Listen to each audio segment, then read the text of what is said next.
Sir. Type कर रहा हूँ। Okay sir.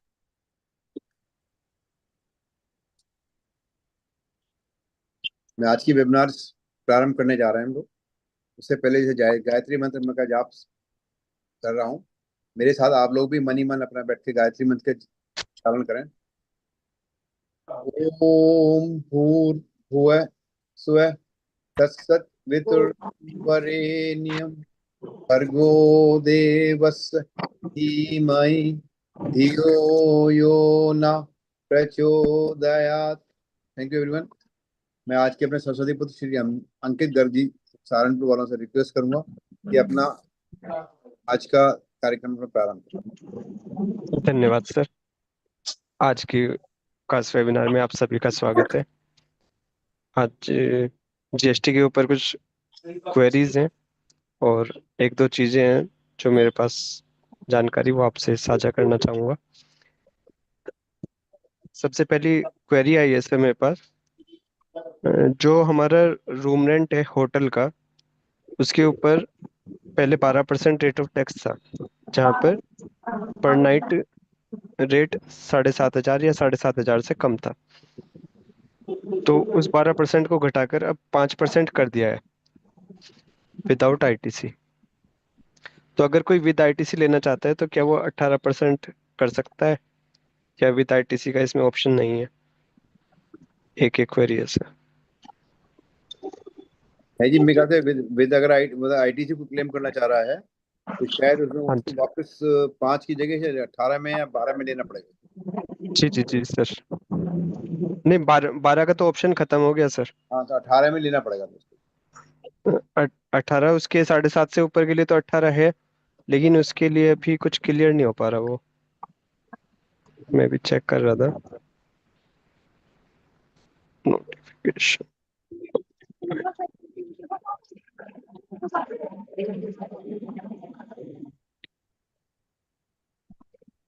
कोई भी सज्जन अगर इस पे कुछ अपनी क्लैरिटी देना चाहते हो तो प्लीज।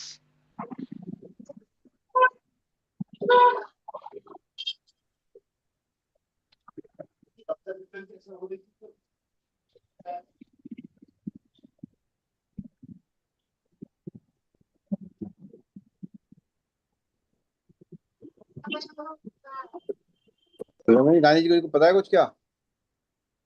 रमेश गांधी जी को पता है होटल के बारे में कि जो रेट ऑफ टैक्स हुआ है 5% हुआ है विदाउट आईटीसी। अगर कोई आईटीसी क्लेम करना चाहे तो कितने रेट ऑफ टैक्स देना पड़ेगा? माइक्रोफोन अपना पहले माइक्रोफोन अपना अनम्यूट करिए।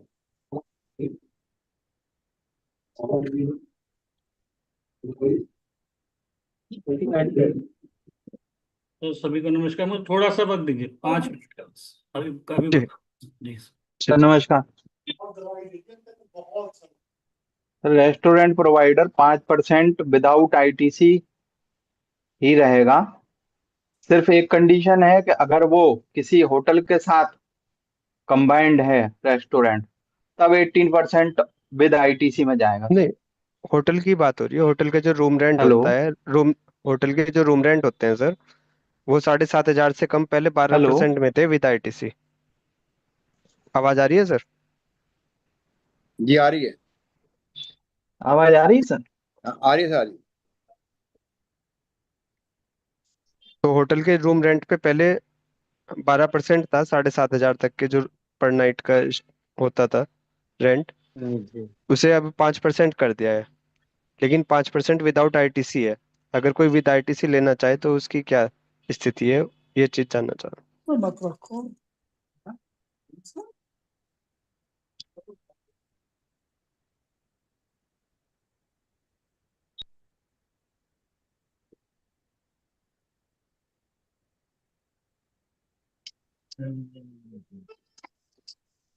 रखने को आइडिया है इस बारे में?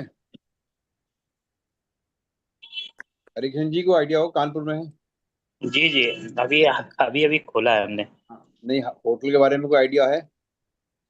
किस चीज के? होटल के टैरिफ के बारे में, आईटीसी के बारे में, होटल टैरिफ के आईटीसी के बारे में। नहीं, अभी नहीं है। नहीं है। ये कानपुर में बहुत होटल है ना। जी। अभी नहीं है।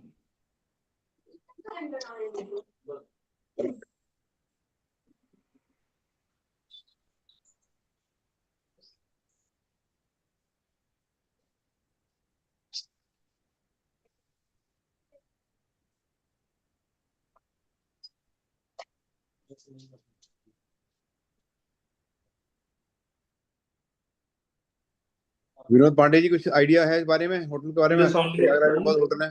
जब टैरिफ 7,500 रुपए नाइट से बढ़ेगा। सर ये 18% ही एप्लीकेबल होगी अगर टैरिफ 7,500 से ज्यादा है तो। उससे पहले कोई नहीं, उससे पहले साढ़े आईटीसी सात कोई है ही नहीं। 7.5 से जो कम है उसके लिए बात हो रही है सर। नहीं, no ITC can be claimed. You can not claim any ITC अगर सर 7,500 से कम है तो।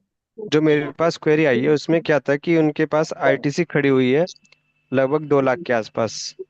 हम्म और उनका जो रूम रेंट है वो 7.5 से कम है। ठीक है। और अब वो 5% में अगर जाते हैं विदाउट आईटीसी में, तो उन्हें अपनी सारी आईटीसी रिवर्स करनी पड़ेगी, जबकि उनकी टर्नओवर कम है। तो वो ये चाह रहे हैं कि अगर मुझे 18% भी देना पड़े तब भी मुझे बेनिफिट है। तो 18% 7,500 रुपए ऊपर चूज कर लेना रूम का रेंट। नहीं बट वो है ही नहीं तो वो तो 7,500 से नीचे है ना।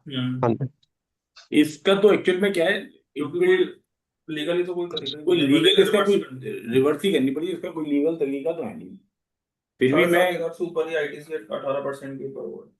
नहीं 7,500 से तो 18% बट जो ये बात कर रहे हैं 7.5 से नीचे पे सर तो जैसे फूड में है ना 7,500। सर, यदि आप उसको आईटीसी लेना चाहते हैं तो 18% आपको देना हाँ पड़ेगा, जी, हाँ आईटीसी ले जी। सकते हैं। बिल्कुल वैसे ही लेकिन होटल में भी एप्लीकेबल है। यदि आप उसको इस जो पे है 18% पे ले जा। इस पे कहीं क्लैरिटी नहीं है ना सर।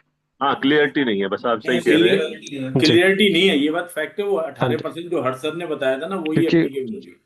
वो चीज़ तो ओके है सर, क्यों होना चाहिए उस तरीके से, लेकिन इस पे क्लैरिटी कहीं पे नहीं है। क्लियरिटी नहीं है, ये बात फैक्ट है। इसको हाँ, आप अंकित सर, जी सर। लिंक टूट गया था। मेरा एक तो क्वेश्चन था, अभी ठीक। जैसे 5% इनपुट वाला और 18% इनपुट क्लेम वाला, अब मैं जी ट्रांसपोर्ट से अगर माल मंगाता हूँ तो आरसीएम तो मेरे को ही भरना है, जी और 5% भरता हूँ तो उसको रिबेट नहीं मिलेगा, जी।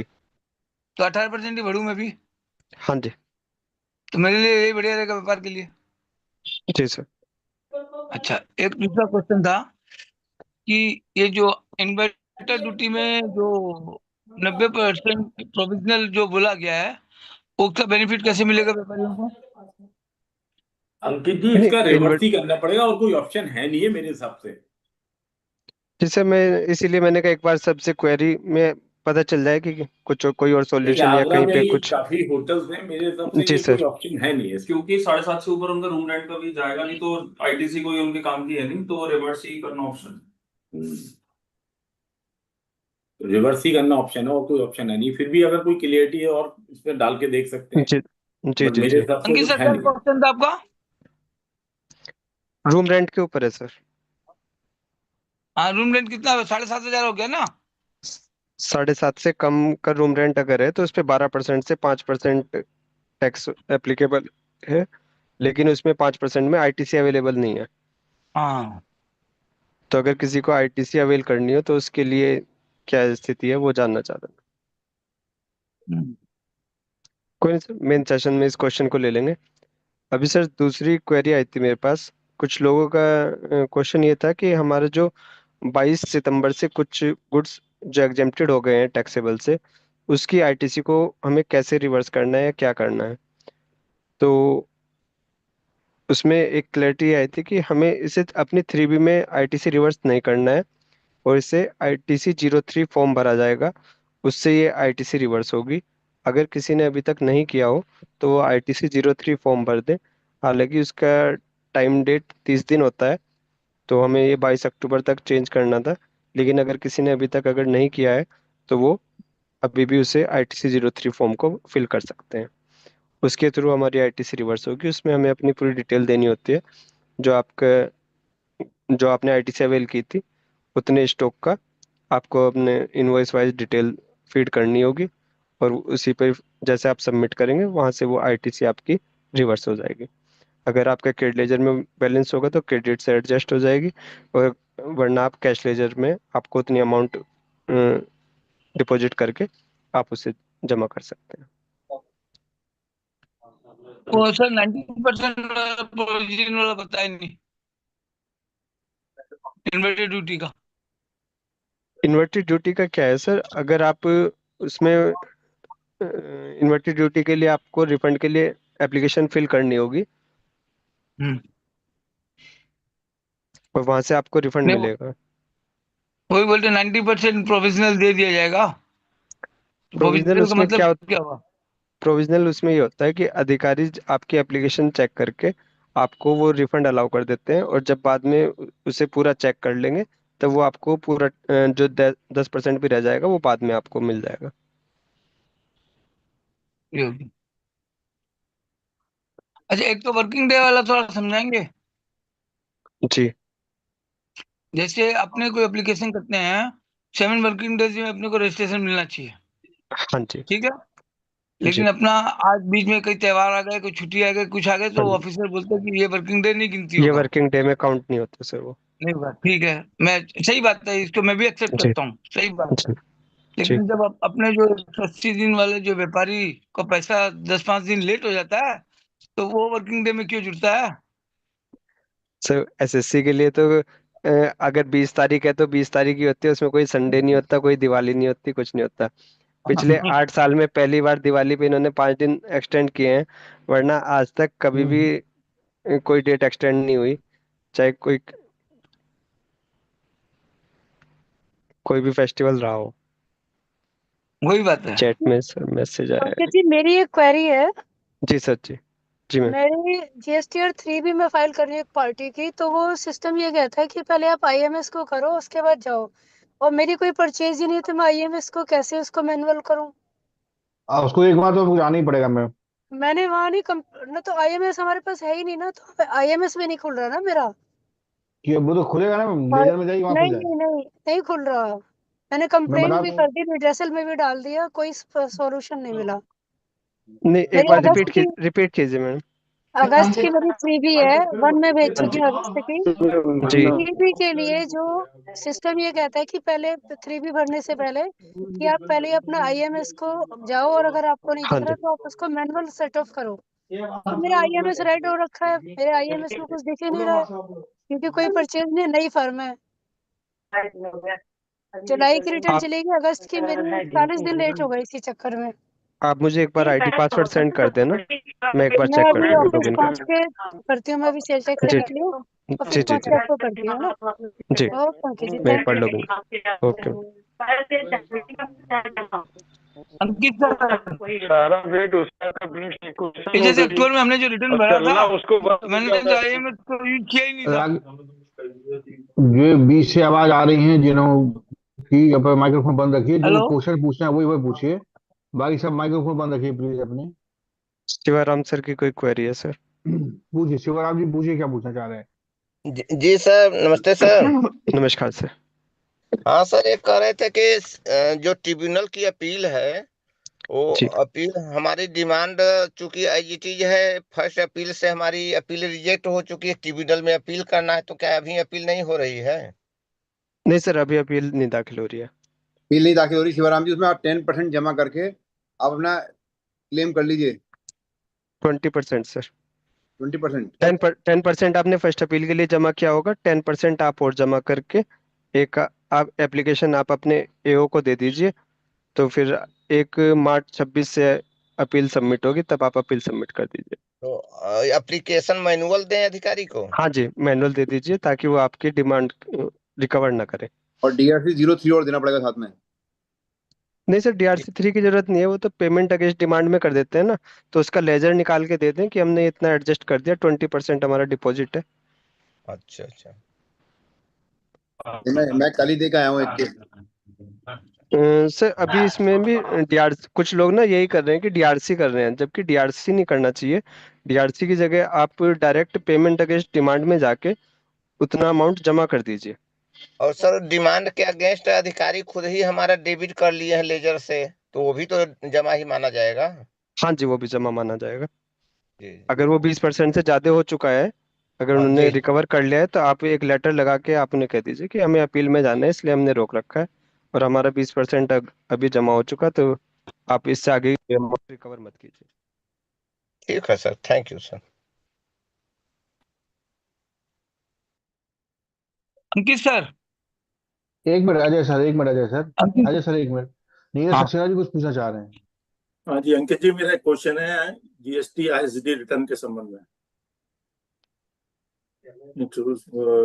इसमें सर मुझे जानना है कि जो हम पिछले रिटर्न में बिल नहीं दिखा पाए हैं, क्या पुराने बिल को इस आपके रिटर्न में दिखा सकते हैं?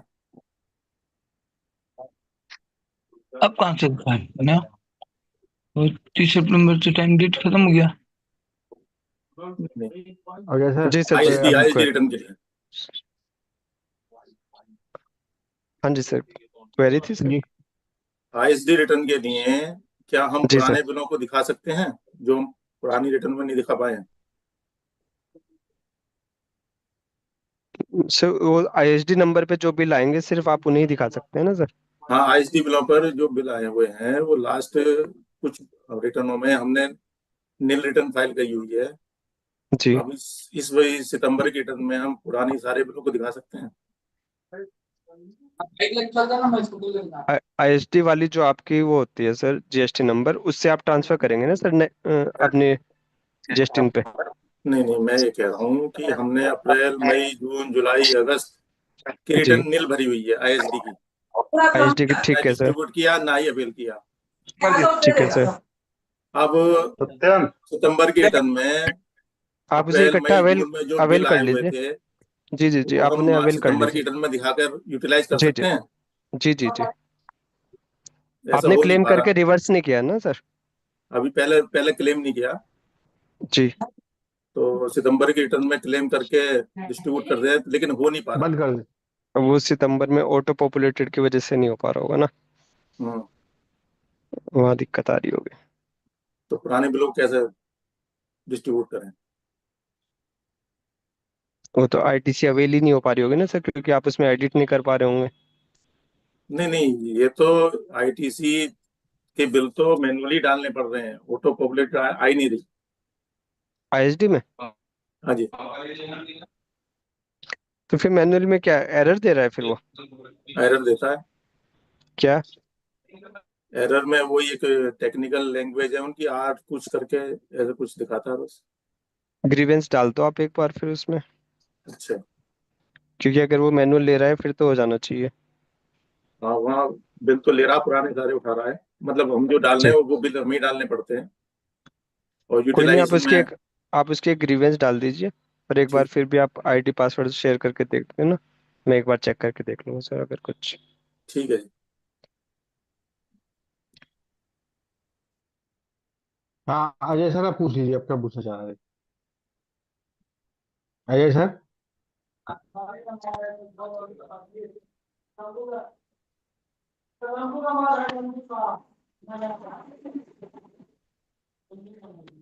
अजय जी आप कोई क्वेश्चन करना चाह रहे थे? अंकित सर, मेरा एक सवाल था। आज का जी सूट सर। नहीं जी। है, तो जैसे आज जो का नया सूट नहीं है, रजिस्ट्रेशन पूरा वाला बेदूक लग आएगा रहा है ये कल। 1 नवंबर से कि हाँ 3 दिन में मिलने वाला, तो फॉर्म रजिस्ट्रेशन यहाँ करते समय ही कोई ऑप्शन बेदूक कल आएगा ग्यारह उसमें? करेगा। एक एक सेकंड सर, पृथ्वी सर म्यूट कर लीजिए। जी सर, राकेश सर आप बताइए सर। पूछ रहा था कि जैसे कोई नया जीएसटी रजिस्ट्रेशन का जो सिस्टम आ रहा है, हाँ जी।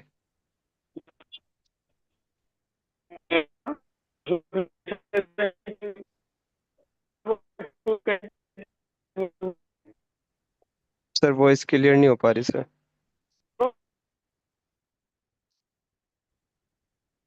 तो जी सर। हेलो, हाँ जी सर, आप बताइए सर। मैं कह रहा हूँ जैसे जो जीएसटी में जीएसटी रजिस्ट्रेशन लेने के लिए हाँ 3 जी। दिन के अंदर जो मिलेगा, जी। तो उसके लिए कोई ऑप्शन उसमें रजिस्ट्रेशन करते समय आएगा कि कैसे 3 दिन में मिलेगा? निश्चय वो तो कुछ होगा उसमें? अधिकारी के पास ही पावर होती है। इन्हीं के पास क्या होता है कि जो जैसे हम HSN कोड डालते हैं तो उसी में इनके पास कुछ रेड मार्किंग होती है।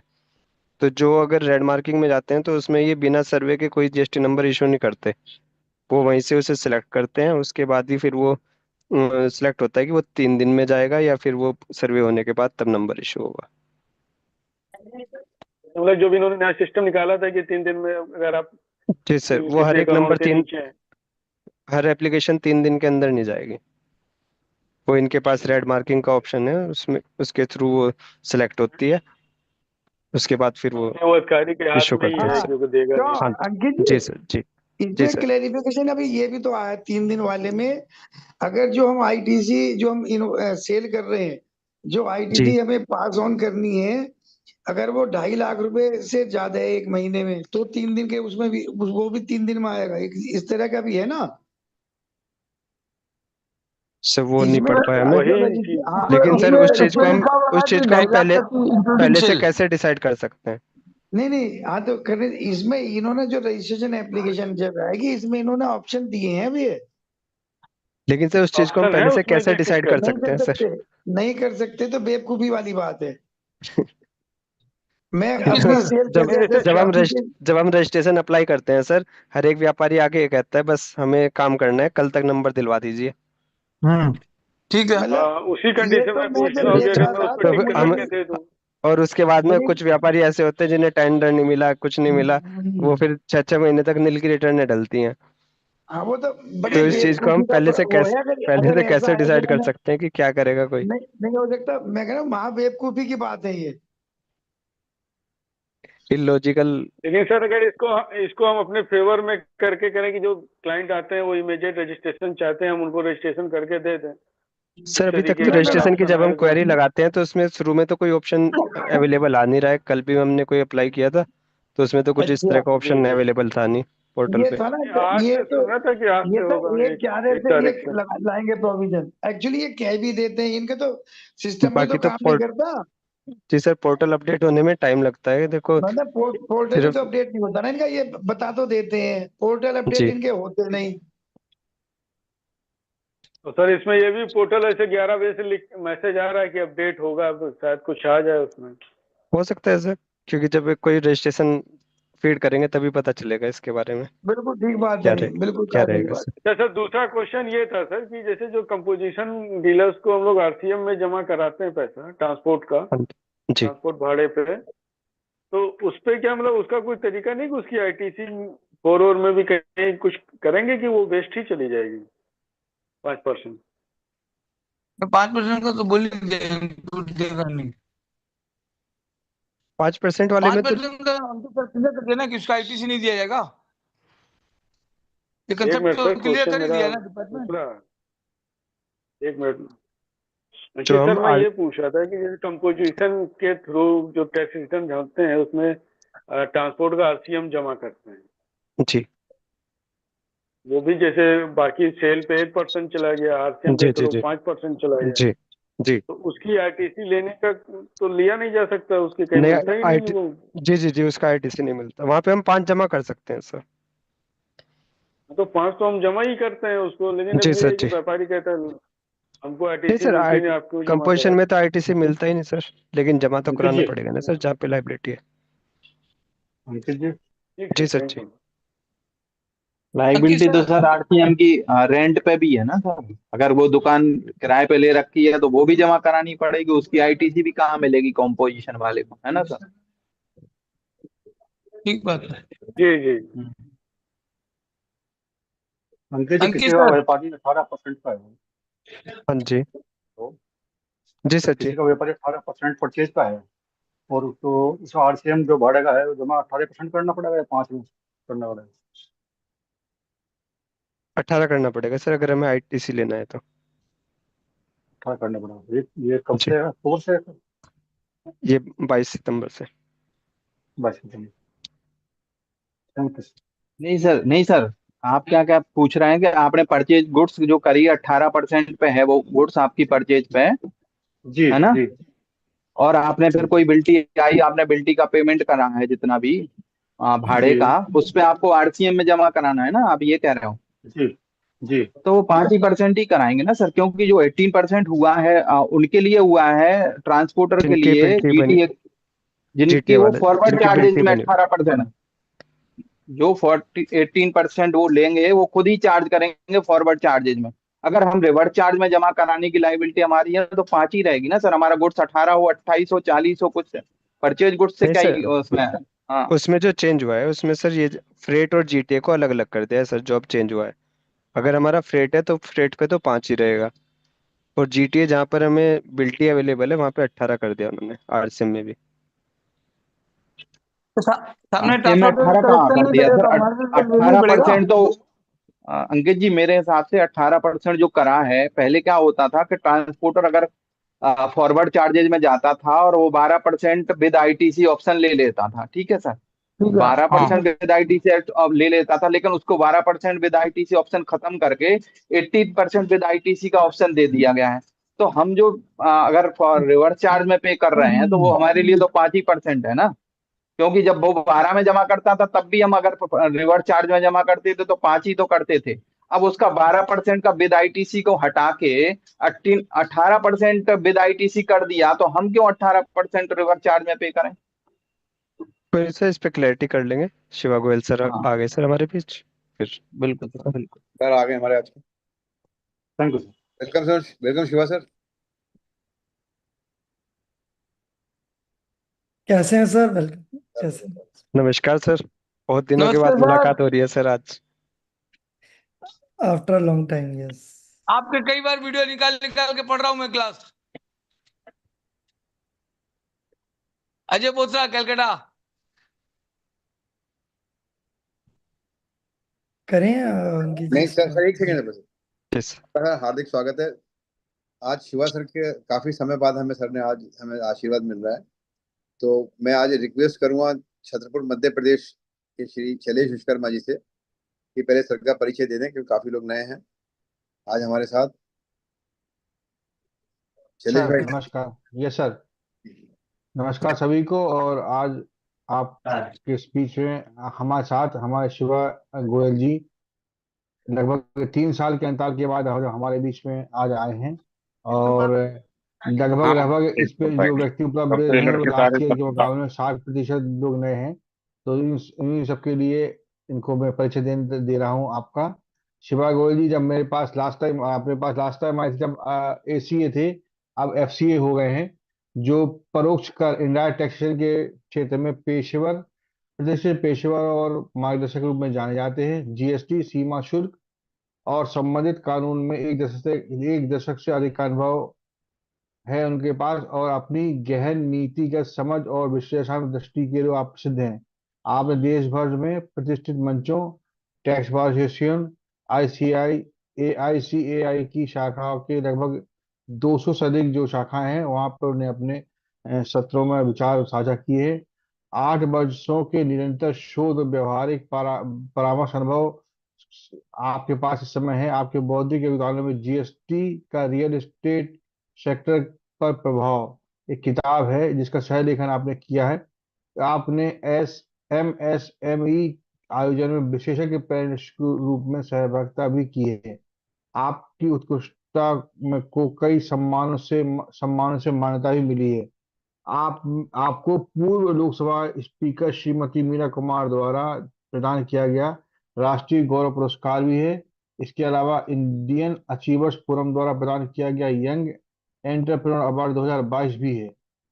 आपका नाम जीएसटी काउंसिल सचिवालय में सलाहकार के रूप में नामित किया गया है।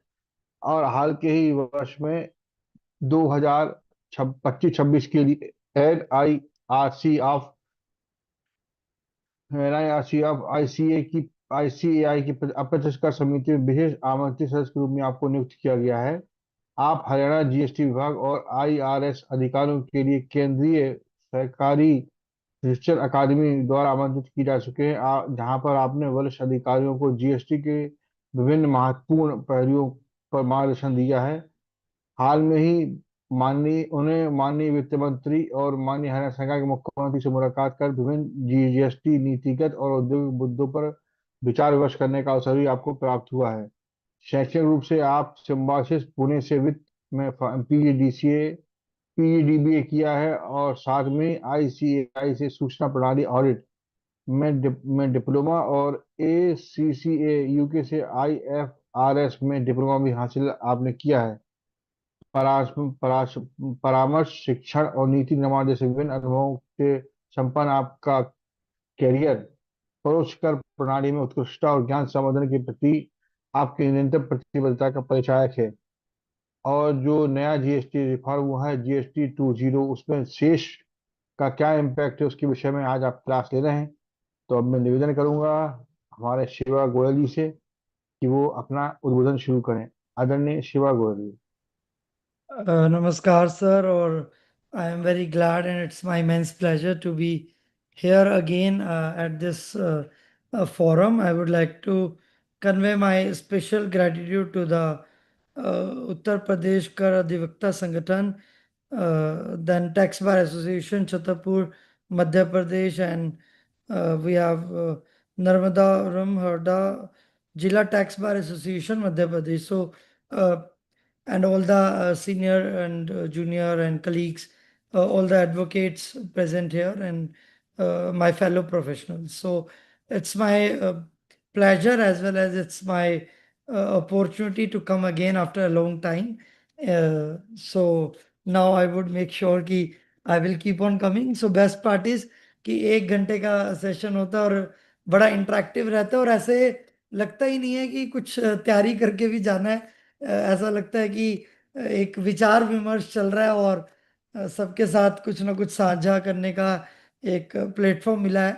तो हर्ष जी का कॉल आया तो बड़ा अच्छा लगा और 1 नवंबर आज हरियाणा डे भी है, तो हॉलीडे भी रहता है, तो it's very fruitful that we are discussing the very important topic after GST 2.0 reforms, that is entry cases in the compensation cess, which has become a mess. तो मैंने एक आर्टिकल अभी हाल फिलहाल में लिखा था, टैक्स गुरु पे पब्लिश भी हुआ है, the compensation cess mess GST 2.0 credit crisis. तो आप सबको पता है जैसे ही जीएसटी की दरें बहुत ज़्यादा घटी हैं और 4 दरों से 2 दरें हो गई हैं, तो मुझे ये बेसिक बताने की ज़रूरत नहीं है, बट मैं अभी सेस की जो एंट्री केसेस है मैं उसके ऊपर आपके साथ विशेष रूप पे और डिटेल्ड में चर्चा करना चाहूँगा। और मैं चाहूँगा कि आप सब भी बीच बीच में जो भी आपकी क्वेरीज हो या आपके कोई भी पॉइंट हो या आपके कोई भी ऐसे डीलर हो जिनका कॉम्पनसेशन सेस का क्रेडिट अभी भी क्रेडिट के लेजर में ही पड़ा है और वो रिवर्स भी नहीं किया उन्होंने, तो आप लोग भी एक बार बता सकते हैं अनम्यूट करके और डिस्कस कर सकते हैं।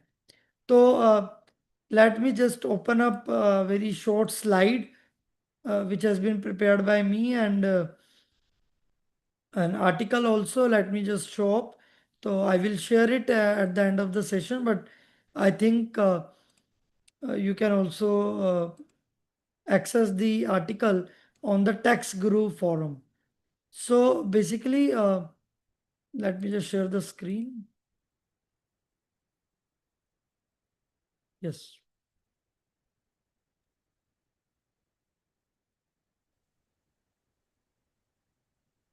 Yes. So as we know कि जब भी जीएसटी 2.0 रिफॉर्म जब से आया है तब से there is a hue and cry in the market की ये क्या हो गया, कैसे हो गया, ट्रांजिशन अगर रेट्स का हो रहा है तो क्या होगा, देन कॉम्पोजिशन सेस की जो सबसे बड़ी प्रॉब्लम है उसका क्या होगा। देखिए कायदे से तो 4 रेट से 3 रेट हो गए हैं, 5, 12, 18, 28 से 5, 18, 40, लेकिन आप सबको पता होगा कि 12% रेट अभी भी एप्लीकेबल है। तो एक अलग से नोटिफिकेशन भी आई थी हर्ष जी 12% में फ्लाई ऐश ब्लॉक्स को लेकर के, अगर आप सब ने देखी हो तो फ्लाई ऐश ब्रिक्स और फ्लाई ऐश ब्लॉक्स की जो कैटेगरी थी। और फ्रिक्वेंटली आज क्वेश्चंस में ये आया। अंकित गर्ग जी अभी मेरे से पहले डेलिब्रेशन दे रहे थे, तो अंकित गर्ग जी भी मेरे साथ इस बात पे एग्री करेंगे कि अभी भी आइडियली अगर हम देखें तो फिर से 5, 12, 18, 40 4 रेट हो गई है, रादर देन सिर्फ 5 और 18। तो पहले भी 4 थी और अब फिर 4 हो गई है। बट इवेंचुअली अगर हम बात करें तो जो 40, हाँ 3% तो है ही। वो तो ज्वेलरी की पहले भी थी, सत्येंद्र जैन जी, वो तो है ही। बट जो मेन चार चार स्लैब्स थी, 5, 12, 18, 28, तो देखिए 5 अभी भी है, 12 चाहे कुछ ही आइटम्स पे क्यों ना हो, बट 12 फिर से जिंदा हो गई।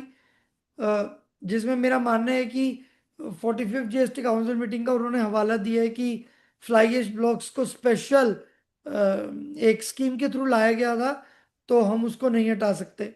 तो मेरे को लगता है कि जब 12 आपने पूरा हटा ही दिया, तो सिर्फ कुछ 4-5 आइटम पे रखना कितना तर्क संगत है और कितना वो चीज मायने रखती है, that needs to be considered in the next GST council meeting. Then 18% is there और 28 इज गॉन, एंड 40% का एक सिन गुड्स और जो नॉन मैरिट या डीमेरिट गुड्स हम अगर बात करें तो वो एक 40% न्यू कैटेगरी क्रिएट कर दी गई है, जिसमें कि जो लग्जरी गुड्स है या सिन गुड्स है जिसको गवर्नमेंट प्रमोट नहीं करना चाहती है, तो वो 40% के दायरे में लाए गए हैं। तो हम बात करेंगे आज अपना कॉम्पनसेशन सेस की। कि सेस जब स्टार्टिंग में आया तो मैं आप सबसे बात करना चाहूंगा कि सेस का पर्पस क्या था लाने का। जब सेस आया तो वो किसी पर्पस के साथ आया था। सेस एक अलग से लेवी क्रिएट की गई थी और इसका अलग से एक एक्ट भी था। तो क्या आप बता सकते हैं कि जो कॉम्पनसेशन सेस लाया गया, which was the main objective of the cess that that was brought into force?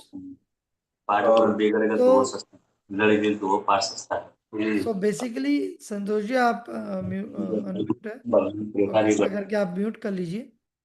तो सेस जब लाया गया तो सेस का जो एकमात्र उद्देश्य था वो था, जो भी जब वैट से जीएसटी में जा रहे हैं, एक्साइज से जीएसटी रेजिम में जा रहे हैं, तो उसका जो स्ट्रक्चरल चेंज हुआ था और जिसकी उसकी वजह से जो स्टेट को लॉस हो रहे थे, स्टेट्स रो रहे थे कि हम जीएसटी में जाएंगे हमारा नुकसान हो रहा है, तो उसको कॉम्पनसेट करने के लिए, to compensate the states, the special levy was brought and enacted into the act by the GST Council, and the Cess Act 2017 was brought into force. And जब सेस का ये नोटिफिकेशन आया तो आप सबको पता है सेस कुछ एक आइटम्स पर, स्पेसिफाइड आइटम्स पर सेस को लगाया गया। जैसे कि कुछ ऐसी कार जो किसी लेट से 2500 सीसी से ज़्यादा थी या 4000 सीसी से ज़्यादा थी, उन पर कुछ रेट ऑफ सेस लगाया गया। कोयले के ऊपर सेस लगाया गया। देन पान मसाला टबैको प्रोडक्ट्स पे सेस लगाया गया। तो अगर मैं कोयले की बात करूं तो आप सबको पता है कोयले के ऊपर, कोल के ऊपर जो सेस था वो 400 रुपीज पर मैट्रिक टन के हिसाब से चार्ज किया गया, जो कि हमारी नोटिफिकेशन 1/2017 कॉम्पनसेशन सेस रेट में भी नोटिफाइड थी। तो आप देखिए जब ये सेस लेवी किया गया तो इसकी एक क्लोजिंग विंडो थी। मतलब ये सेस ऐसा नहीं था कि इनफाइनाइट कॉम्पनसेशन सेस चलेगा, but it had a definite closing window. Can can anyone tell in the chat box what was the closing window for the cess? Cess कब तक लेवी होना चाहिए था? Till when cess should have been levied? What was the constitutional date for the levy of the cess? तो आप सबको बताना है, सोना नहीं है। और 5 ईयर एग्जैक्ट डेट बताइए मुझे, further extended date, what was the last date recently. तो मैं आपको बता दूं 31 मार्च 2026 तक सेस की कॉन्स्टिट्यूशनल वैलिडिटी थी कि सेस चार्ज हो सकता था। और जो काउंसिल ने प्रपोजल दिया था, जो गोम एस्टेब्लिश हुई थी, group of ministers on compensation cess, जिसकी अध्यक्षता और जिसकी कन्वीनर हमारे भारत के राज्य वित्त मंत्री श्री पंकज चौधरी जी ने की थी। और उन्होंने ये रिकमेंड किया था कि सेस को 31 मार्च तक ना लगा करके 31 दिसंबर तक कंटिन्यू किया जाए। लेकिन आप सब देख सकते हैं कि 31 दिसंबर तक भी गवर्नमेंट ने सेस नहीं लगाया और 56 जीएसटी काउंसिल में ही ये डिसीजन ले लिया गया कि जो न्यू रेट्स हैं, जो गोमोन रेट राशनलाइजेशन थी, उन्होंने जो जीएसटी के रेट्स थे उनमें सेस का इंपैक्ट ऑलरेडी सबस्यूम कर लिया, ऑलरेडी मर्ज कर लिया। तो यहाँ पर वर्ड जो मैं यूज कर रहा हूं वो कर रहा हूं सबसम्पशन। सबसम्पशन सबसम्पशन मतलब ये कोई ऐसा नहीं हुआ कि को सेस को खत्म कर दिया गया या कोई और सेस लाया गया। सेस को मर्ज कर दिया गया, सबस्यूम कर दिया गया जीएसटी रेट में। फॉर एग्जाम्पल, अगर कोयले का रेट 5% प्लस 400 रुपये पर मैट्रिक टन था, तो इफेक्टिव रेट हमारा क्या आता था? अगर 2000 रुपये पर मैट्रिक टन का कोयला है तो आप मुझे बताइए what was the effective rate pre GST 2.0 reforms. तो 100 रुपये 5% पे 2000 इंटू 5%, 100 रुपये प्लस 400 मैट्रिक टन, 500 लगभग रुपये 7% डिवाइडेड बाई आता दो था हजार सर। हाँ जी, 25%। मतलब कैलकुलेशन करा जाए ना 5 और मार्जिन के हिसाब से टोटल किया जाए तो 7% आता है टैक्स। नहीं नहीं, 25% आता है अजय जी। अच्छा, 5। का अच्छा, आप बताइए। कॉम्पनसेशन सेस मैं आपको अभी ये ओपन करता हूँ और बताता हूँ कि ये कहाँ से और कैसे ये चीज हमारी अपील कर रही है। और let us come and start the discussion.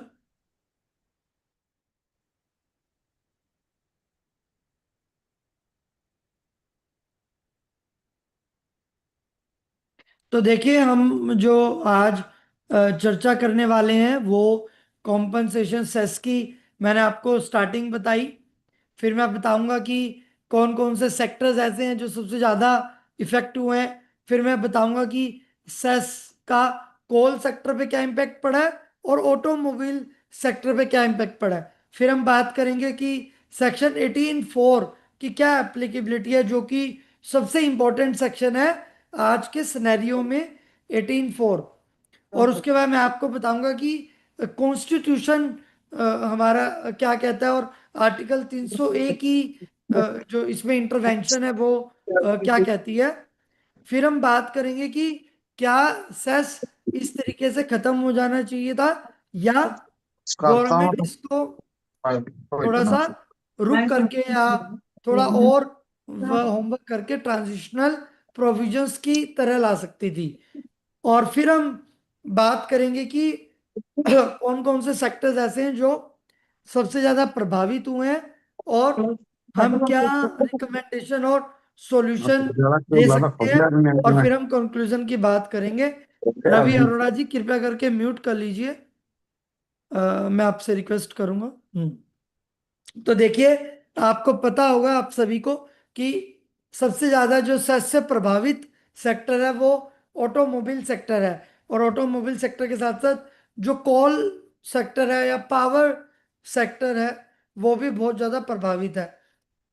2500 crore रुपए का एक एस्टिमेट लगाया जा रहा है कि जो ऑटोमोबाइल सेक्टर है उनका सेस का क्रेडिट उनके लेजर्स में पड़ा है। और रिसेंटली आप सबको पता होगा कि जो फाडा है वो बहुत बड़ी ऑटोमोबाइल एसोसिएशन के डीलर्स की एक एसोसिएशन है और ऑटोमोबाइल सेक्टर्स की डीलर्स की एसोसिएशन है जो उनको रिप्रेजेंट करती है मिनिस्ट्री में। और उनके अकॉर्डिंग 55 डेज की इन्वेंट्री के बराबर का सेस का क्रेडिट लॉस हो जाएगा। और हाल फिलहाल में जो उनके चेयरमैन थे और जो और भी एसोसिएशन के एग्जीक्यूटिव चेयरमैन थे, उन्होंने एक एडवाइजरी जारी की है जिसमें उन्होंने कहा कि अभी आप लोगों को सेस को रिवर्स करने की जरूरत नहीं है। और उन्होंने अभी रिसेंटली सुप्रीम कोर्ट में एक रिट पिटीशन फाइल की है और अब ये मैटर जो है ना सुप्रीम कोर्ट में सब जुडिस है। और सभी अभी सुप्रीम कोर्ट की जो जजमेंट है उसका बेसब्री से इंतजार करेंगे, देखते हैं कब आता है। अनलाइक सफारी रिट्रीट केस जिसमें सालों लग गए थे जजमेंट आते आते, लेकिन मेरे को ऐसा लगता है कि इसके ऊपर तो जजमेंट थोड़ा सा जल्दी आने की उम्मीद है। तो आप सबको पता होगा जो कॉम्पनसेशन सेस का सुप्रीम कोर्ट में फाड़ा ने केस फाइल किया है। मैं आपको दिखा भी देता हूँ, फाइल नंबर वगैरह सब आया हुआ है। और आप सबको पता भी होगा कि जो मिनिस्ट्री है उन्होंने मना कर दिया था कि जो सेस का लॉस हो रहा है उस पर हम कुछ नहीं कर सकते और सेस का क्रेडिट आपको रिवर्स करना ही पड़ेगा एज पर सेक्शन 18(4). तो देखिए, अभी मैं बात कर रहा था आपसे कि क्या बेसिकली चेंज आया है। तो अगर मैं बात करूं एक एग्जांपल के थ्रू, तो 2,000 रुपये का अगर रेट है तो 400 रुपये का तो सेस फिक्स सेस है और 5 रुपये 5% के हिसाब से 100 रुपये, तो 500 रुपये के हिसाब से कितना पड़ता है 25%। और अभी जो जीएसटी का पोस्ट 22 सितंबर जो रेट है वो है 18%। तो आप मेरे को बताइए कि कौन सा जो रेजीम है वो बेनिफिशियल है कोल सेक्टर के लिए। और अगर किसी पावर कंपनी को कोयल खरीदना होगा, सपोजिंगली 10 सितंबर को अगर किसी पावर कंपनी को कोयल खरीदना था, तो क्या उसने कोयल खरीदा होगा या उसने वेट किया होगा 22 सितंबर का? देखिए, आप सबको इसको इंटरेक्टिव सेशन बनाना होगा और आप सबको समझना होगा कि क्या एंट्री केसेस आई हैं। तो आपका जो ओल्ड रेजीम है उस पर खर्चा आ रहा है 500 रुपये, ठीक है। और जो नई नई रेजीम है उसमें 18% के हिसाब से 360 रुपये उसको पे करना है। तो पावर कंपनी ने क्या कोयला खरीदा होगा? The answer is no. Power company को पता था कि अगर मैं 10 सितंबर को कोई माल खरीदूंगी तो एक तो सेस 400 रुपये मेरी कॉस्ट बन जाएगा, सेस का क्रेडिट आगे सेस खत्म होने वाला है। और अगर उसका 22 सितंबर तक कोयला नहीं बिक, क्योंकि उसको तो कंज्यूम ही करना था, तो उसका क्रेडिट बन जाता, वो लॉस बन जाता, एक्सपेंस बन जाता। तो उसने वेट किया होगा और 22 सितंबर के बाद ही जो है पैसे उसने खरीदारी की होगी, तो उसको 140 रुपये का फायदा हुआ होगा। इवन 140 का भी नहीं हुआ होगा, फायदा जो है 13% का उसको हुआ होगा। 2,000 का 13% 260 रुपये का। ऐसे ही अगर रेट 5,000 रुपये होगा तो आप देख पाएंगे ओल्ड रेजिम में जो टैक्स का इम्पैक्ट आ रहा है वो 650 है और न्यू में इम्पैक्ट आ रहा है 900 रुपये। तो इस केस में 250 रुपीज का ओल्ड रेजिम में बेनिफिट है। तो दैट मीन्स जो पावर कंपनीज है उन्होंने जो कोयला है वो पुराने रेट पे ही या पुरानी रेजिम में ही खरीदना बेहतर समझा होगा। और अगर 3,080 रुपये है तो वो एक ब्रेक इवन पॉइंट है depending upon the quality of the coal. तो वो कौन से उसमें कितना ऐश कंटेंट है, कितना उसमें फिक्स कार्बन कंटेंट है, इन सब चीजों पे वो चीज निर्भर करती है। तो ये मैंने बताया हुआ है कि केस 1 में जो बेनिफिट था वो 22 सितंबर के बाद था।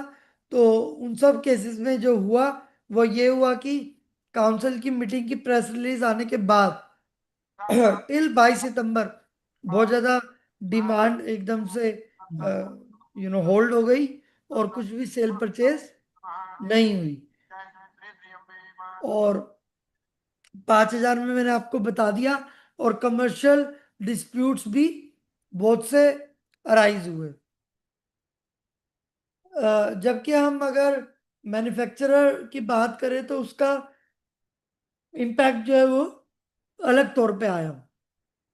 अब आप मुझे बताइए कि जब किसी ने कोयला खरीदा न्यू ओल्ड रेजिम में तो उसका सेस का क्रेडिट भी बहुत सा पड़ा था।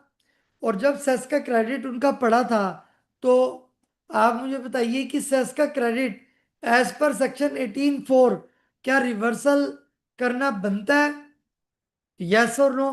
तो आइए हम सेक्शन 18(4) की थोड़ी सी वर्डिंग्स को पढ़ते हैं और फिर हम उसके बाद एग्जांपल्स पर आएंगे। तो देखिए ये जो कॉम्पनसेशन सेस है उसका स्टेचुटरी प्रोविजंस 11(1) ये कहता है कि जो सीजीएसटी एक्ट के प्रोविजंस है वो एज इट इज अप्लाई होंगे, मुटाटिस मुटेंडिस अप्लाई होंगे, जो कि आपके section 8 of the central tax के प्रोविजंस है। तो यहां पर आप देखेंगे section 18(4) of the CGST act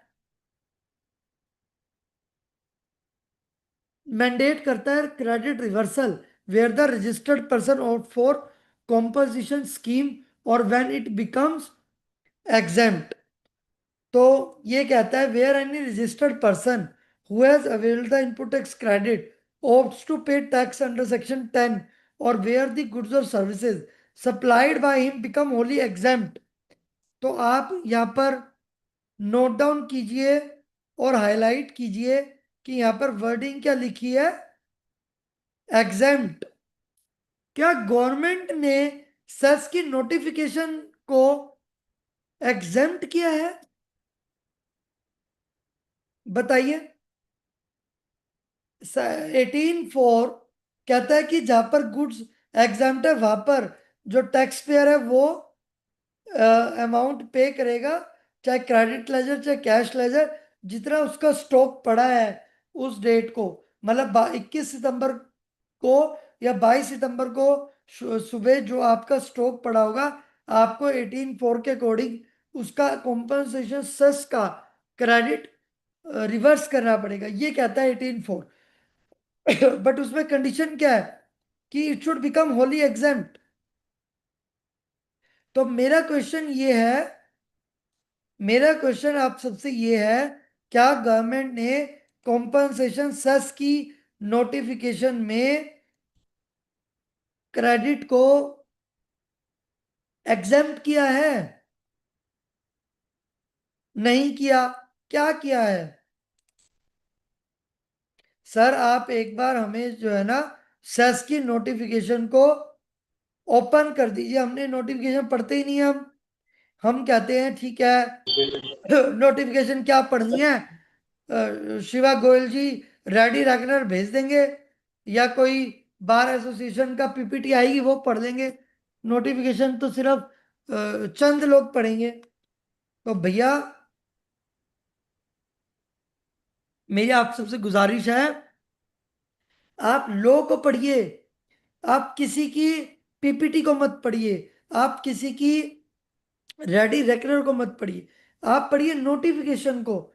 आप डायरेक्ट जाइए, सेक्शन पढ़ना है तो बेयर एक्ट को पढ़िए।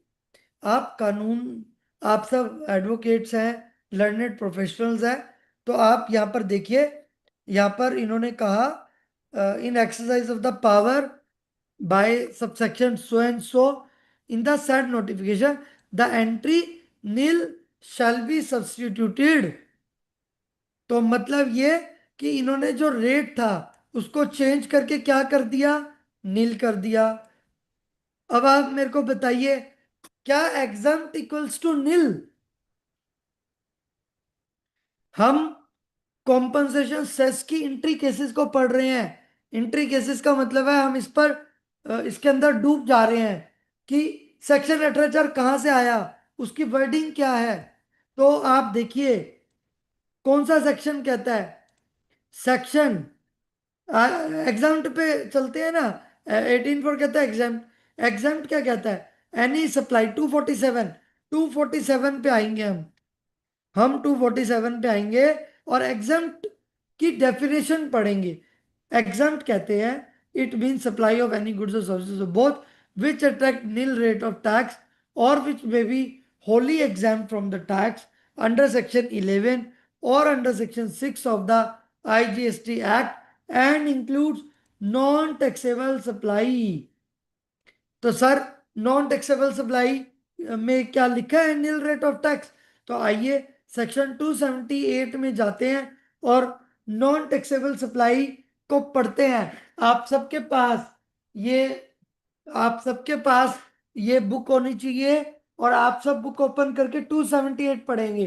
278 और 278 कहता है कि non taxable supply means any supply of goods or services or both which is not leviable to tax under the act or IGST Act। So not leviable to tax का क्या मतलब है, that includes nil rate of tax and because nil rate of tax cess की notification में आया तो वो non taxable में इंक्लूड हुआ। नॉन टैक्सेबल एग्जाम सप्लाई कहता है कि ये हम एग्जाम में नॉन टैक्सेबल भी इंक्लूड करते हैं और 18(4) के एप्लीकेबिलिटी में क्योंकि एग्जाम लिखा है इसलिए 18(4) हमारा एप्लीकेबल हुआ।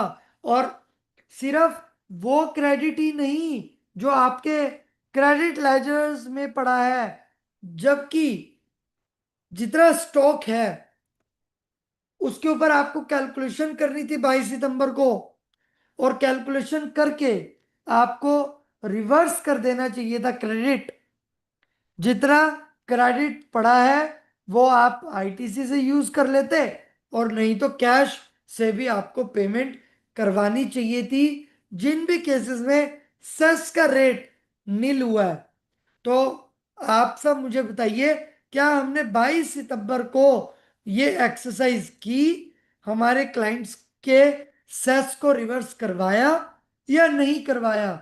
कितने कितनों ने रिवर्स करवा दिया क्रेडिट को एज पर द लॉ। आपका रिवर्सल बनता था, आपको रिवर्सल करना अभी भी बनता है। लॉ को मैं पढ़ा रहा हूं तो लॉ के अकॉर्डिंग तो सेस का रिवर्सल बनता है। लॉ के अकॉर्डिंग तो 22 सितंबर को आपको सिर्फ आईटीसी का रिवर्सल ही नहीं कैश पेमेंट भी बनती है। और जिन्होंने भी मैं बता रहा हूं कैश पेमेंट नहीं की और सुप्रीम कोर्ट की जजमेंट हमारे फेवर में नहीं आई तो आप सबको इंटरेस्ट भी पे करना पड़ेगा।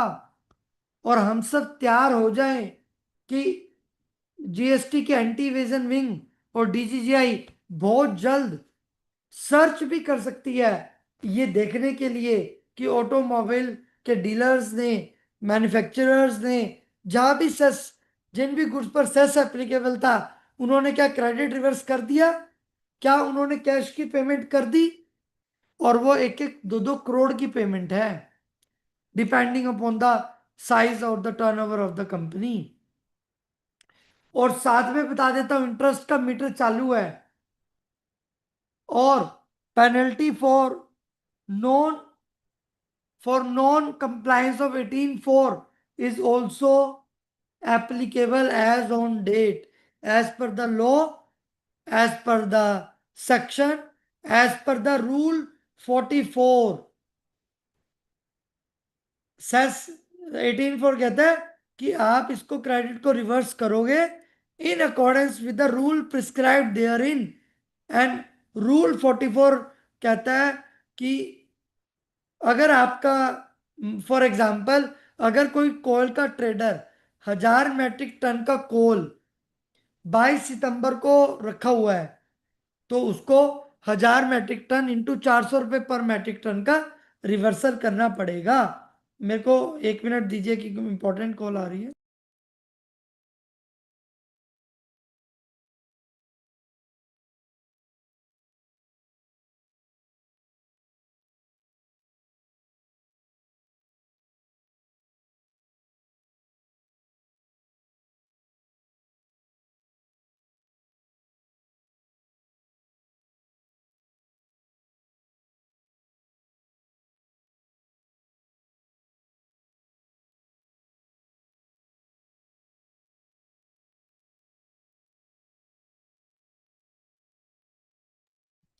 तो आप देखिए रूल 44 जो है वो बहुत ही इम्पोर्टेंट और बहुत ही कंसिडरेबल आई वुड से एक रूल है। रूल 44 कहता है कि अगर किसी ट्रेडर के पास 1000 मीट्रिक टन का कोयल था तो आपको 400 रुपए के हिसाब से 4 लाख रुपए रिवर्स करने थे।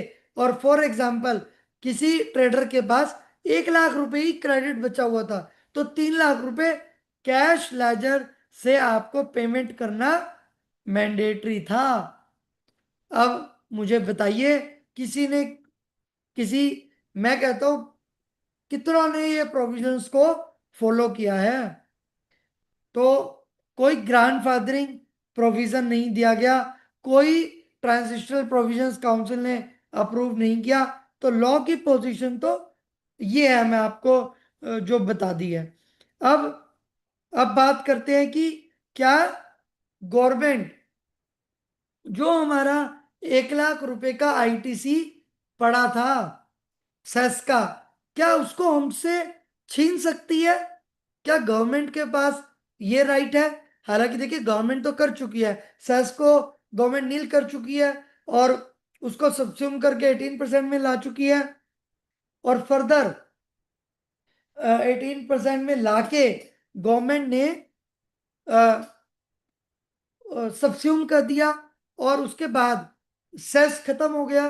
तो गवर्नमेंट तो आज ये कह रही है कि जितना भी आपका 2500 करोड़, 4000 करोड़, 5000 करोड़ पूरे इंडस्ट्री का जो आईटीसी है वो रिवर्स हो जाना चाहिए, that should be treated as a loss.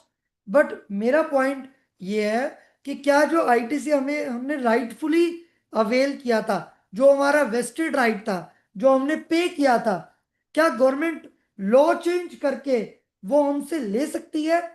तो article 300A comes into picture और जो कहता है no person shall be deprived of his property save by the authority of law as per article 300A of the constitution. तो मैं आपको बता दूं कि जो आर्टिकल है वो ये कहता है कि government can not take any right from any SSC which was otherwise allowed by the act itself. It was a vested right. We had paid such credit, we had paid such to the dealers, we had availed the rightful ITC per se, and this was given by the law. How can government deprive the dealers by changing the law? अब आप देखिए जो जब excise और VAT का भी transition हुआ था जीएसटी में, तो क्या हमें ट्रांजिशनल प्रोविजंस नहीं दिए गए थे? द आंसर इज यस, हमें ट्रांजिशनल प्रोविजंस दिए गए थे। और उस समय पे आप याद करोगे ट्रान 1, ट्रान 2, ट्रान 3 करके आपको कुछ फॉर्म्स दिए गए थे जिसके थ्रू आप सैनवेट क्रेडिट को जीएसटी क्रेडिट में आप कन्वर्ट कर सकते थे। आपने किया भी था। सर्विस टैक्स के क्रेडिट को आपने कन्वर्ट किया था, वैट के क्रेडिट को आपने कन्वर्ट किया था। तो जब गवर्नमेंट कोई नई लेवी लेके आई है या सब्स्यूम कर रही है तो गवर्नमेंट को ट्रांजिशनल प्रोविजंस देने चाहिए थे। गवर्नमेंट इसको लॉस नहीं बना सकती थी। तो आप अगर देखें तो बहुत से जुडिशियल प्रेसिडेंट्स हैं जो हमारे आईटीसी के राइट्स को प्रोटेक्ट करते हैं। अभी जो रिसेंटली एक शांति मोटर्स का भी केस आया है जो बोगस बिलिंग से रिलेटेड है, ऑल्दो बट सभी सुप्रीम कोर्ट की जजमेंट, हाई कोर्ट की जजमेंट ये कहती है कि ITC is a vested right and no person shall be deprived of the property which is otherwise available with him by the authority of the law, and right to property is not longer but it's still a constitutional right. So the question here is जो press release आया था, जो frequently asked question government का आया था, कि जहां पर गवर्नमेंट ने कहा था कि जो सिन गुड्स हैं, ठीक है, उसमें उन्होंने कहा था कि डिसाइड हमने कॉम्पनसेशन सेस को एंड करने का सोच लिया है और हम जो है ना इसको मर्ज कर रहे हैं into GST and to maintain tax incidence on the most of the goods. and special rate has been applied as these were already attracting the highest GST rate of 28%. So government through the frequently asked questions have in itself acknowledged that we have ended the levy, we have merged the difference into the new rates. तो government ने ये कहा कि भाई जो कोयले का जो रेट 18% है उसमें हमने इसको जो 400 रुपए का इम्पैक्ट है उसमें ले लिया है। जब आपने कोई इम्पैक्ट ले लिया है तो आपको क्या राइट है कि आप हमारा क्रेडिट जो हमारा वेस्टेड राइट था उसको हमसे छीन ले। तो ये प्ली हमारी बनती है और मुझे पूरा विश्वास है कि फाडा ने भी जब सुप्रीम कोर्ट में रिट पिटीशन लगाई होगी तो उन्होंने अवश्य रूप से इन सब चीजों को इन सब मुद्दों को उठाया होगा और रिट पिटीशन में इन सब ग्राउंड्स को लिया होगा। तो it is to be noted that in this content pertinent question arises as to why the benefit of such subsumption may not extend to the industry, while the frequently asked questions of the acknowledge the fact of the cess subsumption, but they do not explicitly address the constitutional implications for the existing credit holder. So transitional provisions आने चाहिए थे और इसमें जो है ना government may have given an option to convert the cess credit into the ITC GST credit, and maybe government may have looked into refund possibilities, if not into refund, then of course at least cess के credit को GST credit का transition तो देना ही चाहिए था।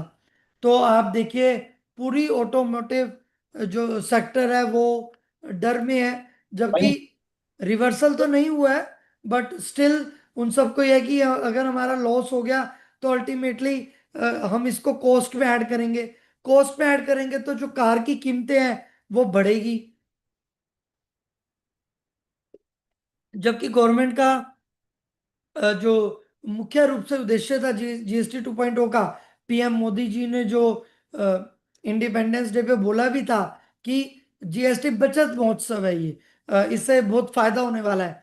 तो कोई भी अगर बड़ी कंपनी का ये कॉस्ट बनेगा तो of course it will be loss बनेगा या क्रेडिट रिवर्स होगा, तो it will be added to the cost of the product. When it is added to the cost of the product, ultimately the price of the product will be increased and the ultimate it will be recovered from the consumer itself. So अभी मतलब क्योंकि industry is very hopeful that कि ये credit हमारा allow होना चाहिए, but अभी ये purely it is up to the government, it is up to the high court और the apex court which can decide anything, maybe in favor of the assessee or maybe against of the assessee, but law is very clear as of now.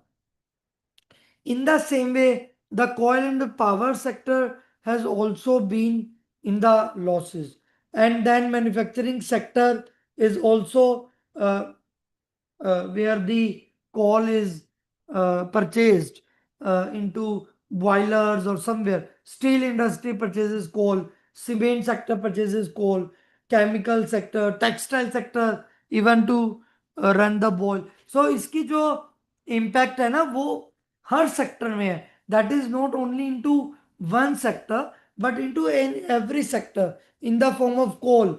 Power companies में है, अगर electricity rates get increased for the commercial, then everything is going to be increased. So आप मतलब are you able to assess the impact of this exercise or this particular 2500 crore और 5000 करोड़ और 10,000 करोड़ रुपए का impact into our own daily life or into the increasing rate of the GST in the coming future? Supposedly अब 6 महीने के बाद आप हो सकता है कि आप देखें कि रेट एकदम से शूट अप कर गए, तो पूरी एक्सरसाइज का क्या फायदा हुआ? जिन प्रोडक्ट्स में भी सेस था। तो सेस अल्टीमेटली सिर्फ ऑटोमोबाइल सेक्टर या कोल सेक्टर को इम्पैक्ट नहीं करता। कोयला हर जगह यूज हो रहा है, पावर सेक्टर में तो बहुत ज्यादा होता है कोयले का यूज, तो उससे बिजली बन रही है, बिजली का इम्पैक्ट हर जगह आ रहा है।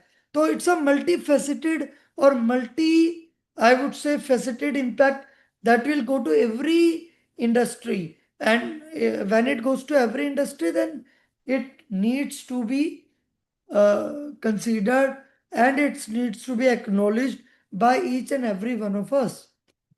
तो ये मैंने कुछ एक सॉल्यूशंस और मैकेनिज्म प्रपोज किए हैं, जिसमें कि रिक्वेस्ट किया है कि आप इसको जीएसटी क्रेडिट में भी अगर आप इसको अलाउ कर देते हैं, then I think it will be a good deal.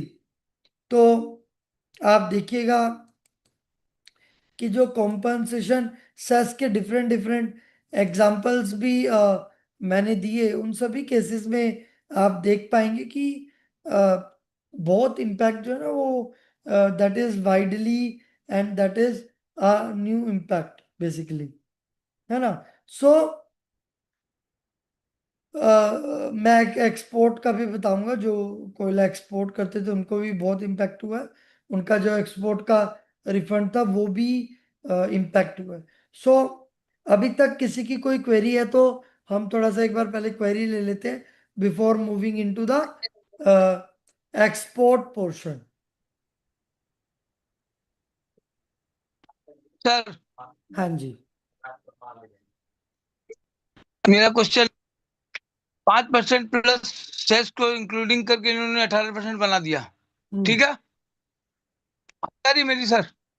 बिल्कुल आ रही है, आप अब पूछिए। आप बताइए कि ये 5% की वस्तु को जब मैं 18% बेचूंगा तो डिपार्टमेंट तो बोलेगा ना, भैया 13% डिफरेंस पैसा दो मेरे को। बिल्कुल बोलेगा। हेलो, वापस से पूछता हूँ, बोलेगा तो? तब अब जो सेस का पैसा जब उन्होंने जब इंक्लूड कर लिया है 18% में, तो सेस का रिफंड भी तो मिलना चाहिए मेरे को उसमें 18% में।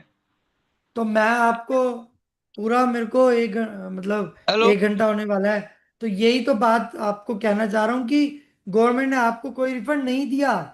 गवर्नमेंट कहती है आपका जो सेस का क्रेडिट है हाँ उसको आप रिवर्स कर दो। हमें नहीं पता कुछ भी, हम ये रिवर्स करवा रहे हैं हाँ आपसे। हाँ। तो व्यापारी को जो 13% अब बेचेगा तो उसको और भरना पड़ जाएगा टैक्स, उसका तेरह डबल पर, लॉस। अजय जी 13% तो भरना ही है, साथ में 400 रुपए का जो क्रेडिट पड़ा है उसको भी रिवर्स करवा रही हाँ, है गवर्नमेंट। तो डबल कॉस्ट हो गया ना व्यापारी का तो। हाँ, डबल मार है, यस। यही चीज पे पूछना चाह रहा था। डबल मार पड़ रही है।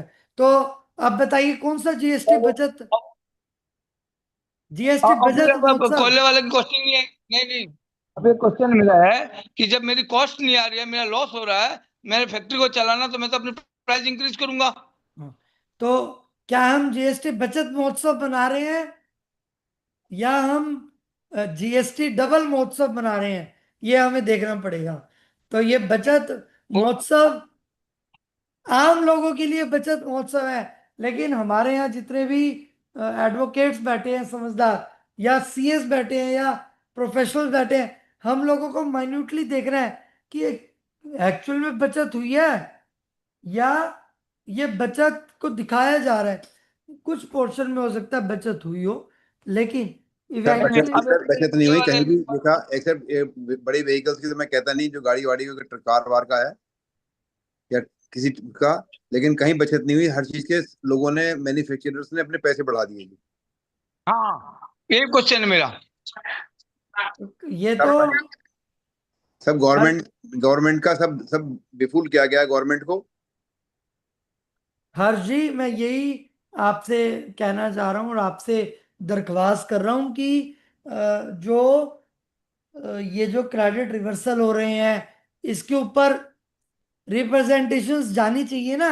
सिर्फ फाडा ही अकेली क्यों लड़े, हर बस संगठन को, हर एसोसिएशन को एक चिट्ठी लिखनी चाहिए कि भैया आप 13% ले रहे हो और आप सेस का रिवर्सल करवा रहे हो, और सेस का क्रेडिट का रिवर्सल ही नहीं, कैश पेमेंट भी करवा रहे हो, तो इतनी मार हम लोग कैसे सहेंगे, इंडस्ट्री कैसे सहेगी? और बिजनेसमैन तो बोलेगा ना इंटरेस्ट देना पड़ रहा है। अजय जी, आपको पहले बताना चाहिए था हमें कि ऐसा कोई 18(4) का सेक्शन भी है और रूल 44 भी है। आपने तो हमें गाइड नहीं किया, तो हमारे ऊपर बात आएगी। तो हम आज ही या सोमवार को अपने डीलर्स को ये गाइड कर दें कि डीलर या कोई भी जहां पर सेस का रिवर्सल बनता है कि भैया ये हमारे अकॉर्डिंग तो बनता है, अब तू देख ले तूने रिवर्स करना है या नहीं करना। और ये किस में रिवर्स होगा? इसके लिए ITC 03 यूज होगा फॉर्म।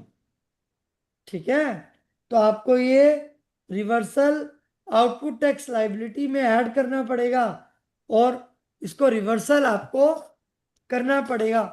तो आप लोग अपने डीलर्स को बता दीजिए कि भैया हमारे अकॉर्डिंग, करंट सिचुएशन के अकॉर्डिंग रिवर्सल बनता है, अगर आपका मन करता है तो रिवर्सल कर दो। कल को अगर डिपार्टमेंट रेड करता है तो कोई हमें ये ना कह दे कि आपने हमें बताया क्यों नहीं कि रिवर्सल बनता था। तो मेरा एक दूसरा क्वेश्चन था, अब जैसे कोयले की रेट बढ़ गई है तो कंपनी का लॉस हो रहा तो प्राइस बढ़ाएगा, तो हर एक मैन्युफैक्चरिंग सेक्टर में तो इफेक्ट आएगा इसका। बिल्कुल आएगा, यही बात मैं कह रहा हूं, आपने बिल्कुल ठीक पकड़ा इसको। क्योंकि मैं जब से कोयला का 5 से 18 हुआ ना, उस पर सर्च किया था, लेकिन आज आपने मेरा दिमाग घुमा दिया कि 400 जब किए और सेल्स को जोड़ दिया है, तब तो 18% ले रहा है, तो वापस में 18% जब मैं बेचूं तो सेल्स का पैसा एडजस्ट कर देना चाहिए व्यापारी का। जबकि नहीं किया एडजस्ट, हाँ यही बात है। और कैश में पेमेंट भी मांग ली। हाँ, बताइए। आपका 138वां वेबिनार था जिसमें मैं लास्ट जुड़ा था आपसे। और आज कौन से में जुड़े हैं जब दिमाग खुला आज है? नंबर में देखना, आज देखना भूल गया नंबर, 300 कितना नंबर है? तो देखिए, हम सबको सोचने की जरूरत है, इस पे मंथन करने की जरूरत है। और मैं आपको अपने आर्टिकल का लिंक भी दे दूंगा, आप पूरा आर्टिकल पढ़िए अच्छे से और समझिए कि गवर्नमेंट क्या एक्चुअल में इस सेस को हमें रिफंड दे दीजिए सेस का, या हमें क्रेडिट में अलाउ कर दीजिए GST क्रेडिट में, तो एटलीस्ट 13% में उस सेस का क्रेडिट यूज कर लूँ GST में, तो कैसे बात बनेगी बताइए। और ये सिचुएशन तो टबैको प्रोडक्ट में पृथ्वी जी, आप कुछ बोलना चाह रहे हैं? आप म्यूट पे हैं, आप म्यूट पे हैं पृथ्वी जी, अनम्यूट कर लीजिए। शिवाराम जी, आप बोल सकते हैं। जी सर, नमस्ते सर। नमस्ते जी, नमस्ते। हाँ सर, ये कहना था कि व्यापारी जैसे 12% टैक्स दे करके आ गया GST, और वो माल हमारा स्टॉक में है, अब हमारा उस पर 5% GST होगा, तो हम ग्राहक से तो 5% ले रहे हैं, तो 5% जमा करेंगे, और वो ITC जो दे के आए हैं 12%, उसका तो लाभ हम लेंगे ही ना सर। बिल्कुल, लेकिन जो रिडक्शन इन रेट है, देखो 12% का जो ITC था और 5% आउटपुट जाएगा, तो कुछ ITC तो आपका एक्यूमुलेट रहेगा ही ना हमेशा। जी, तो रहेगी, तो उसको हम पैसा चूंकि गवर्नमेंट को पेड कर चुके हैं, तो उसका तो आगे हम लाभ लेंगे ही ना सर। लाभ कैसे लेंगे? वो ITC तो यूज कर सकते हो लेकिन रिफंड नहीं मिलेगा, ये गवर्नमेंट ने अपने फ्रिक्वेंटली आस्क्ड क्वेश्चंस में बता दिया है। नहीं ठीक है, रिफंड नहीं लेंगे, लेकिन हम ITC जब आगे आउटपुट हमारा होता जाएगा तो मर्ज करते जाएंगे। वो सिर्फ आप जहाँ पर शिवराम जी, रहेगा तो 5% ही आपका भी, अरे फाइनल GST का प्रोडक्ट रेट, फर्दर तो 5% रहेगा। नहीं तो अब फर्दर जो हमारी परचेज होगी, अब तो 5% की परचेज होगी, तो वो भी 5 की होगी, सेल भी 5 की होगी, तो जो आपका एक्यूमुलेटेड पुराना ITC है वो तो वैसे ही का वैसा रहेगा। नहीं वैसे नहीं रहेगा। एडजस्ट करेंगे अनलेस अंटिल आप पे कोई और ऐसी चीज हो जो 18% की हो, उससे आप एडजस्ट कर पाओ तो बात अलग है। तो सब उसी तो 5 है, 5 है, एक ही सिंगल कमोडिटी पे यदि आप करते हैं तो नहीं होगा ना। नहीं तो सब हमारे पास कई आइटम, जैसे किराना मर्चेंट हैं, तो किराना वाले के यहाँ तो कई रेट के आइटम हैं, तो उसी में मर्ज करते जाएंगे, मार्जिन में एडजस्ट होता किराना के जाएगा। तो ज्यादा किराना के तो ज्यादातर आइटम 5 में आ गए। नहीं कुछ 18 का क्या 18, रह गया आपके पास? का डिटर्जेंट 18 है सर, बिस्कुट 18 है ना? तो सर उसकी परचेज भी तो करोगे आप, उसका हाँ, माल भी परचेज तो भी परचेज करोगे, तो फिर 18 पर आईटीसी मिलेगी, 18 ही बेचेंगे। तो ये जो आपकी 12 से 5 हुई है, ये तो रखी रही, इसका रिफंड मिलेगा नहीं, तो कैपिटल तो व्यापारी की ब्लॉक हुई। हाँ बिल्कुल, संजय जी ने बिल्कुल ठीक कहा है। तो ठीक है सर, लेकिन उसको रिवर्स करने की लाइबिलिटी हमारी नहीं है ना सर? नहीं, नहीं, उसको लायबिलिटी हमने, कह भी दिया। मैंने आपको बताया कि जो सेस का कॉन्सेप्ट है, अन डबल है तो सफल है। जहाँ हाँ पर गुड्स एग्जम्प्ट हुए हैं उसमें आपको रिवर्स करना पड़ेगा। तो बताइए जी कहाँ कहाँ एग्जम्प्ट हुए हैं गुड्स? अगर मैं इंश्योरेंस सेक्टर की बात करूं तो वहां पर आप रिवर्सल करेंगे। जी जी। कैंसर मेडिसिन भी तो है। एडवोकेट राकेश गुप्ता जी, आप बोल सकते हैं। सर मेरा क्वेश्चन ये था कि जैसे कोल्ड ड्रिंक पे भी सर सेस लगता है, तो उस पे जो स्टॉक बचा हुआ उसका क्या करेंगे सर हम? उसको रिवर्स करना पड़ेगा आपको। और सर अगर वो फिर बाद में हम उसको माल वापसी करते हैं, एक्सपायरी होती है, उसको माल वापस जाता है, फिर उस केस में वो क्रेडिट नोट किस बेस पे देंगे? नहीं, अगर तो माल वापसी जाता है तो टाइम ऑफ सप्लाई के रूल्स अप्लाई होंगे ना। तो फिर वो सेस घटाएंगे कि नहीं घटाएंगे सर हम? नहीं, वो सेस करंट डेट में तो नहीं घटेगा ना। फिर वो इशू रहेगा, वो वहां से हमारा सीओएस और सीबी, क्योंकि बिल पे एस पे लगा हुआ है, फिर वो क्रेडिट नोट किस तरीके से देंगे वो एक बार हम जो है ना मैं आपको बता दूंगा, टाइम ऑफ सप्लाई के प्रोविजंस है कि अगर रेट चेंज होता है तो इनवॉइस पहले है, पेमेंट पहले है, प्रोविजन ऑफ सर्विस क्या है, तो वो 3 कंडीशंस है, मैं आपको दे दूंगा, वो आप पढ़ लीजिएगा। तो हर्ष जी, मैं आपको बता दूं कि ये हमारी तरफ से, तो मेरी तरफ से तो स्पेशली हमने रिप्रेजेंटेशन एक बना करके दे दिया है सब व्यापारियों के बिहाफ पर, और इसमें हमने गवर्नमेंट से रिक्वेस्ट की है कि वो सेस को, क्रेडिट को रिवर्स करे, और सॉरी, सेस को अलाउ करे ट्रांजिशनल प्रोविजंस के तहत, और जीएसटी क्रेडिट में अलाउ करे। और मैं चाहता हूं कि ऐसी रिप्रेजेंटेशंस आपके एसोसिएशंस की तरफ से भी जाएं, तो it will be really helpful for all the assessees in the industry. And एक बार मैं अपना स्लाइड में कवर देख लेता हूं कि हमने कुछ अगर छोड़ा है तो हम उसको देख लेते हैं। तो आप देखिएगा कि कॉस्ट बहुत ज़्यादा बढ़ी है। फिर मैंने डिफरेंट डिफरेंट एग्जाम्पल के थ्रू आपको बताया कि सेस का रेट अगर 2,000 रुपये 5,000 रुपये है, तो ओल्ड और न्यू में बड़ा फर्क था, क्योंकि वहां पर 400 रुपये पर मेट्रिक टन फिक्स था। तो जैसे जैसे जैसे जैसे रेट बढ़ेगा या घटेगा तो उससे बड़ा इम्पैक्ट आएगा। ट्रेडर्स का भी इम्पैक्ट मैंने इसमें आर्टिकल में समझाया हुआ है, और मैंने आपको ये बताया कि 18(4) का जो रूल है वो अप्लाई होगा, और रूल 44 का मैंडेटरी एप्लीकेशन होगा। There is no discretion into that. और एक्सपोर्ट के केस में रिफंड जो है वो आपको आगे जाकर नहीं मिलेगा। तो हमने आर्टिकल 301 की भी कॉन्स्टिट्यूशन का समझा कि ये तो भैया गवर्नमेंट गलत कर रही है, ये हमारा वेस्टेड राइट है, इसको गवर्नमेंट कोई लॉ चेंज करके हमसे नहीं ले सकती। और ये गवर्नमेंट ने फ्रिक्वेंटली आस्क्ड क्वेश्चंस में भी कंफर्म किया है कि भाई सेस को हमने सबस्यूम किया है नए रेट में, ना कि खत्म किया है एज सच। तो उसका इम्पैक्ट ऑलरेडी ले चुके हैं। अब इशू क्या उठता है, can government deny the legitimate credits? तो आप देखेंगे शिवाजी, अगर, मेरा ये क्वेश्चन था, जब सब्ज्यूम कर दिया आपने सेस को टैक्स के साथ, तो जो मेरे क्रेडिट को क्यों नहीं कर सकते? जब आउटपुट लाइबिलिटी के लिए आपने सब्ज्यूम कर लिया, तो मुझे उसके लिए भी तो दीजिए ना क्रेडिट। तो यही तो आपको समझ में आ रहा है। तो देखिए, मैं आपको यही समझाना चाह रहा था कि आप लोगों के दिमाग में ये चीज आई है कि भाई होना चाहिए, आप लोग कह रहे हैं कि होना चाहिए, तो यही मैं कह रहा हूं, अगर हम सब साथ हैं तो गवर्नमेंट को हम रिप्रेजेंट करें। संजय फॉर्म जी, पर रहेंगे तो ज्यादा इम्पैक्ट पड़ेगा। एक मैं आपको ड्राफ्ट रिप्रेजेंटेशन भी दे दूंगा, आप लोग उसमें चेंजेस करके गवर्नमेंट को चिट्ठी डालिए कि भैया जी। जब आप लोग सबस्यूम कर रहे हैं आउटपुट को, तो इनपुट को भी अलाउ कीजिए, obviously. Obviously, yes. So sir लोहा दिस पर इज, कुछ बनाया हुआ है क्या आपका? हाँ जी सर, लोहे पर? यस। तो वो वाला मेरे को आप भेज दीजिए ना, मैं आपको व्हाट्सअप कर दूंगा, भेज दीजिएगा मेरे को। कोई लोहा का तो मेरा लिंक है, कहाँ लिंक है? मतलब लोहा का तो मेरे बच्चे है ना, उनसे मेरी लिंक है, तो उनको आप वाली क्लास पढ़ा सकता हूँ मैं। किन से लिंक है, मैं समझा नहीं। लोहा जो लोहे के सप्लायर है ना, आयरन के जो लोहे के सप्लायर हैं, हाँ हाँ, उनसे मेरा लिंक है, तो उनको ओ, आपकी क्लास आज पढ़ा दूंगा। अच्छा, वेरी गुड। तो तो लोहा आप, वाला देखिए, आप तो कोयला का समझा दिए 400 रुपया वाला, लोहा वाला में कुछ है क्या? तो आप, हाँ बिल्कुल, जो सभी कोयल के व्यापारी हैं उनके बिहाफ पर हमने ऑलरेडी रिप्रेजेंटेशन दी हुई है। मेरा नंबर भी आपका स्क्रीन है पर नंबर है, मेरे पास?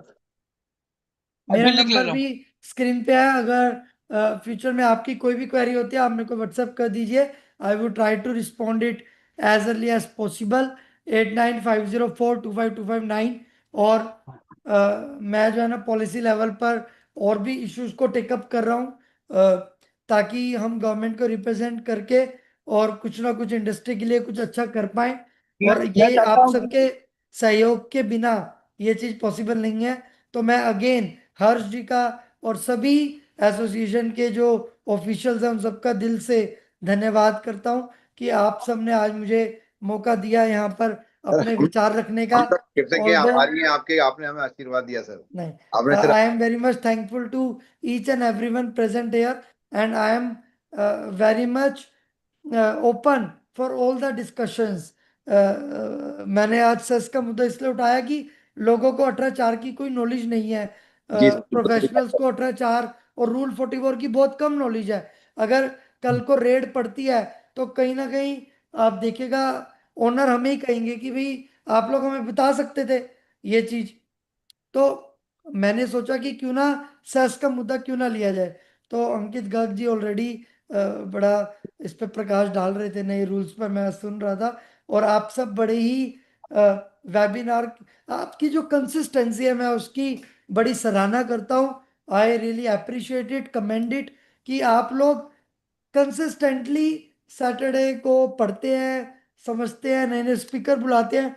तो ये एक अपने आप में ही बहुत बड़ी उपलब्धि है। और इसके लिए आप सब का और मतलब आपका ऑर्गेनाइजर्स का, पार्टिसिपेंट्स का तहे दिल से मैं आप सबका शुक्रगुजार और सराहना करता हूँ कि आप लोग कंसिस्टेंटली जीएसटी को पढ़ रहे हैं। और अभी भी 300 क्रॉस हो गए, 400 भी होंगे, 500 भी होंगे, और आप लोग इस जर्नी को कंटिन्यू रखे हैं, ये तारीफे काबिल है। और आप सबका तहे दिल से अगेन बहुत बहुत धन्यवाद। और इसी के साथ मैं आप सबसे विदा लेने की, नहीं सर, अभी विदा नहीं देंगे, जो क्वेश्चंस लोगों के हैं उनके साथ आंसर कर देंगे। जिन जिन भाइयों को कोई सवाल है अपने पूछ लीजिए। अंकित जी जो पहले सवाल रह रहा था कि सब सब सर आएंगे उनसे पूछेंगे। सर जो मैन्युफैक्चरर हैं, फैक्ट्री बनाते हैं, अच्छा मैडम लेते आपकी हैं, आवाज ब्रेक हो रही है, उन्हें आवाज। भी मतलब वापस करना पड़ेगा। मैम थोड़ा सा आप एक बार दोबारा बोलिए, मैडम आपकी बोलिए, बात। आपकी आवाज ब्रेक हो रही है। कि वो मैन्युफैक्चरर है अचार वगैरह की, और वो कोयला खरीदते हैं, उसके ऊपर सेश लगता है। अभी तक हमने उसको सेश को छुआ ही नहीं, ऐसे ही इकट्ठा होता जा रहा है। तो क्या हमको भी वो रिवर्स करना पड़ेगा? मैम वो सेस तो आपको वैसे भी, क्योंकि वो तो कंज्यूम कर लेते हैं ना कोयला को, आपने कोई कोयला बेचना तो है नहीं मैम। मैम मेरा एग्जांपल, मेरा हमने कोयला, आंसर कीजिए, क्या आप कोई कोयला बेच रहे हैं? तो आपको वो रिवर्सल करना, कर देना चाहिए था अभी तक। अगर अभी नहीं किया तो कर दीजिए रिवर्सल। वो सेस के क्रेडिट में पड़ा पड़ा क्या कर रहा है? इंटरेस्ट की लायबिलिटी बन रही है उसकी। कभी जीएसटी में स्क्रूटनी में आया, या कभी शोकॉज नोटिस आया, तो इंटरेस्ट भी अब चार्ज होगा। वो तो आपको तभी रिवर्स कर देना चाहिए था जब आपने उसको सेल्फ कंजम्पशन में लिया। सही बात है, जब कंजप्शन नहीं लिया तो रिवर्स कर देना चाहिए था, ठीक ही बोले। ये बोल रहे हैं कि हमारा क्रेडिट में रखा हुआ है। तो क्रेडिट में रखकर आप क्या कर रहे हैं? Next question. मैंने सर गजा कुछ सामान खरीदा था, उसका 42 में रिवर्स कर दिया था। आप अजय जी, आप जैसे समझदार नहीं है ना सभी, आप तो बड़े प्रॉम्प्ट हैं। अजय जी को बहुत नहीं फालतू, आपने अजय जी कह रहे हैं मैं यहाँ टीचर बन गया बैठ के यहाँ पढ़ पढ़ के। हाँ, अजय जी तो बड़े इंटरेक्ट भी कर रहे हैं और सब। हाँ जी, नेक्स्ट क्वेश्चन।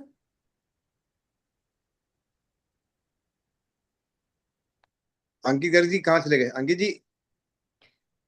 देखिए, या तो सब क्लियर हाँ है, जी या जी तो सर। सब ऊपर से वो गया है, या सवाल जो रह गए ना बीच में, जब सर आएंगे तब जी पूछेंगे। जी सर, जी अंकित जी जी। अंकित वो गर्ग जी तो हमारे को स्पीकर हैं।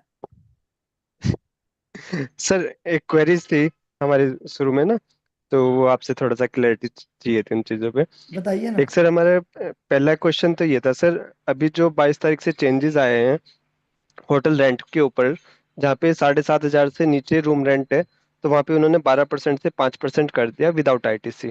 अगर हम उसमें विद आईटीसी जाना चाहते हैं तो क्या पॉसिबिलिटी है?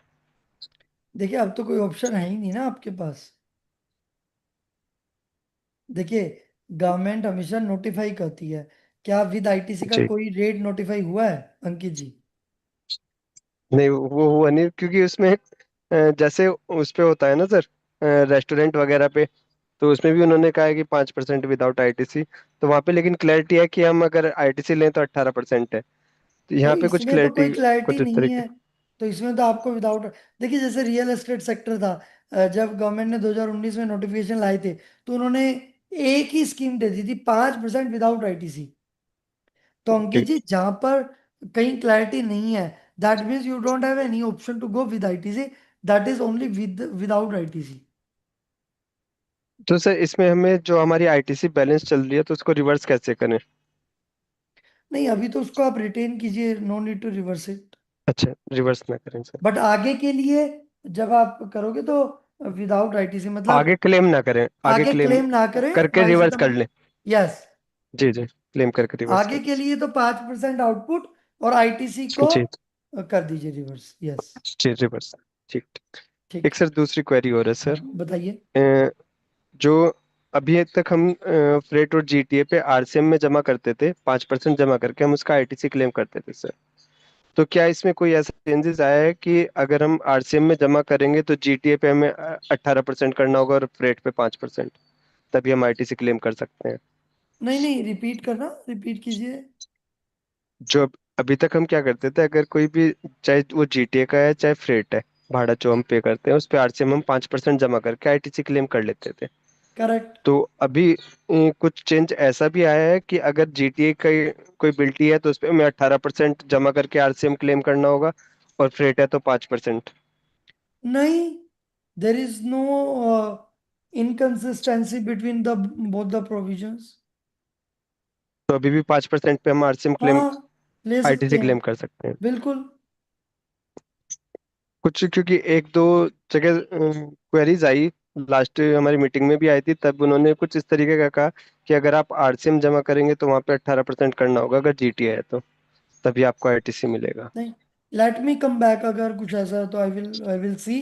आप मेरे को अलग से एक बार जी, व्हाट्सएप डाल एक दीजिए, बार, we'll see। हाँ, मैं आपको व्हाट्सएप डाल दूंगा सर, उस पर थोड़ा सा क्लैरिटी। ठीक, ठीक, thank you. Thank you sir, thank you. और किसी भाई को सवाल हो? राजेश जी, कोई आपका सवाल है? राजेश अग्रवाल जी, जी सर। नमस्कार सर। कोई सवाल है आपका? नमस्ते जी, राजेश जी, नमस्कार। सर मेरा एक क्वेश्चन था कि रोड ट्रांसपोर्ट पे जैसे नील रेटेड है, तो डिपार्टमेंट ने नोटिस दिया है कि हम कोल ट्रांसपोर्ट कर रहे हैं इसमें। जीटीए नहीं है, लेकिन जीटीए नहीं है, और हमने बिल ऑफ सप्लाई इशू किया है और उसमें लिख दिया है रिवर्स चार्ज एप्लीकेबल। तो हमको जैसे कोल ट्रांसपोर्ट करें तो उसका अलग से कोई हमको देना पड़ेगा कि कोल ट्रांसपोर्ट नील रेटेड में है करके? और कोल उसके ट्रांसपोर्ट, बाद जी, क्या कह रहे हैं? कोल ट्रांसपोर्ट, कोल ट्रांसपोर्ट नील रेटेड है करके, ऐसा कोई हमको कुछ ऐसा डॉक्यूमेंट्स मिल सकता है क्या? एविडेंस देना हमको। रोड ट्रांसपोर्ट का नहीं हो रहा, कोल ट्रांसपोर्ट आप कर रहे हैं तो उसके संबंध में कुछ एविडेंस दीजिए आप। तो एविडेंस नोटिफिकेशन दे दीजिए। नोटिफिकेशन हमने उनको दिखाया है तो बोले कोल कोल से संबंधित दिखाइए करके। किन से संबंधित? कोल से, कोल ट्रांसपोर्ट का। नहीं, कोई कोल ट्रांसपोर्ट के ऊपर अलग से थोड़ा ना है। देखो, सर्विसेज है, ट्रांसपोर्टेशन इज द सर्विसेज। अब जी। क्या ट्रांसपोर्ट कर रहे हो, अब इससे रिलेटेड कोई ऐसा थोड़ा ना कि कार ट्रांसपोर्ट कर रहे हो तो अलग रेट है, कोल ट्रांसपोर्ट कर रहे हो तो अलग रेट है। और अगर मान लीजिए उसमें जो है ना बाइक जा रही है तो अलग राजेश जी, ये तो अधिकारी को समझाइए कि कोई कोल ट्रांसपोर्ट कर रहे हैं तो उसका अलग थोड़ी ना है कोई नोटिफिकेशन। और जैसे हमने उसमें लिख दिया बिल में, बिल ऑफ सप्लाई में लिख दिया रिवर्स चार्ज एप्लीकेबल, तो सामने वाले से पटाया कि नहीं पटाया वो हमारी लायबिलिटी आएगी क्या?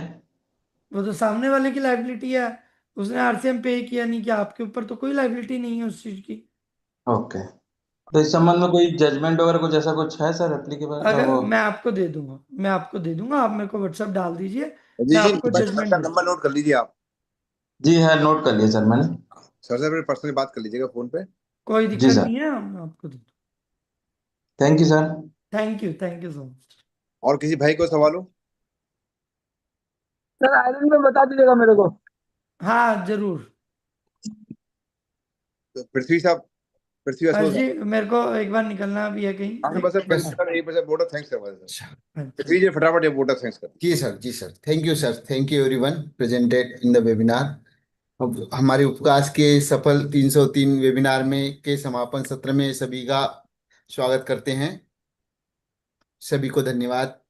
और आज हमारे आदरणीय मुख्य वक्ता सीए शिवा गोयल जी के लिए दो सुंदर से शब्द कहना चाहेंगे। भगवान का शुक्र है कोई पैगाम आया, हमारे तड़पते दिलों के लिए जरा आराम आया। बहुत नासमझ दिशा विहीन थे हम, सूर्य की किरणों सा गुरु शिवा गोयल जी का ज्ञान का आयाम आया है, उनके ज्ञान का आयाम आया। Very good, very good. Thank you sir. हम थैंक यू सो समझ मच।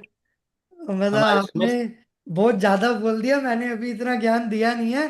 फिर कभी आएंगे और ज्ञान देंगे। एक्चुअली क्या होता है, 1 घंटे में थोड़ा लिमिटेड ही रखते हैं टॉपिक को। तो Prithvi ji, thank you so much for your good. आपसे ऐसी अपेक्षा हम सभी लोग रखते हैं सर। अगली बार भी सर जितना आपके समय निकाल सके, 1 घंटा हो, 1.5 घंटा हो, 2 घंटे हो, हम पढ़ने के तैयार हैं सब बैठने के लिए।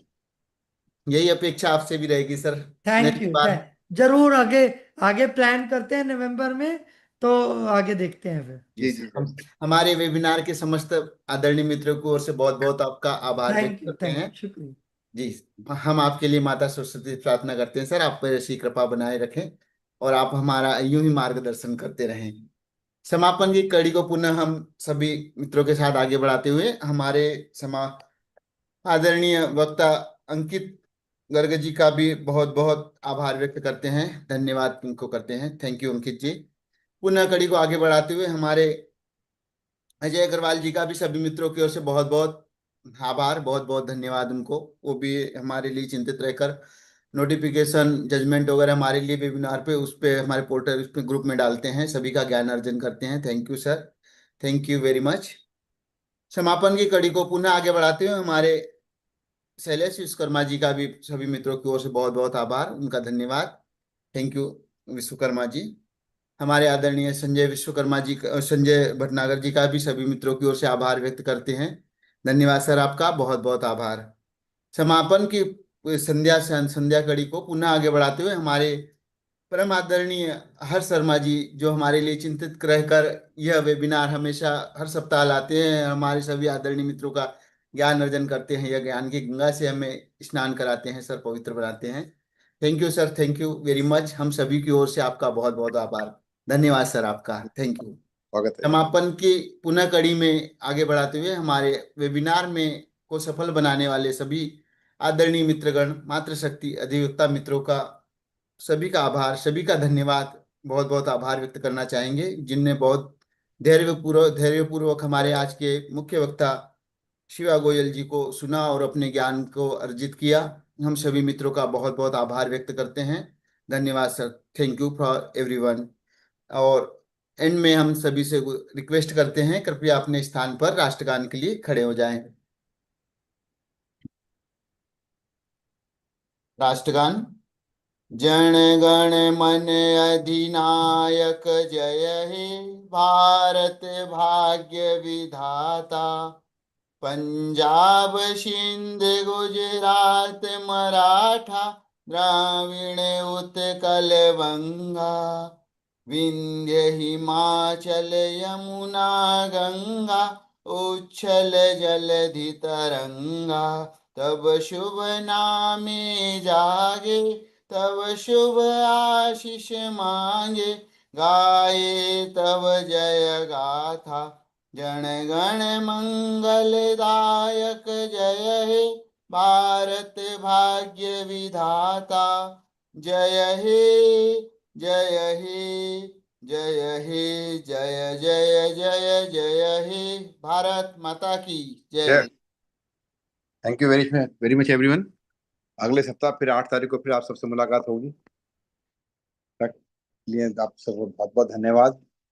और मेरी आपसे रिक्वेस्ट है कि इस वेबिनार का जो ये यूट्यूब पे जो चैनल है उपकाश वेबिनार, उसको जरूर सब्सक्राइब करिए आप भी, और अपने शहर की जो आपकी इंस्टीट्यूशंस हैं सब में आप उसमें रिक्वेस्ट करिए, वो भी अपना बाकी जो मेंबर्स हैं आपके साथी लोग हैं वो इसको सब सब्सक्राइब करें, पढ़ें, इसका फ़ायदा उठाएं। तभी हम लोगों का इसका फ़ायदा है जो हम लोग कर रहे हैं मेहनत, ये सब आप लोगों के लिए तभी फ़ायदा है जब बाकी और हमारे साथी भी इसको पढ़ें सुनें।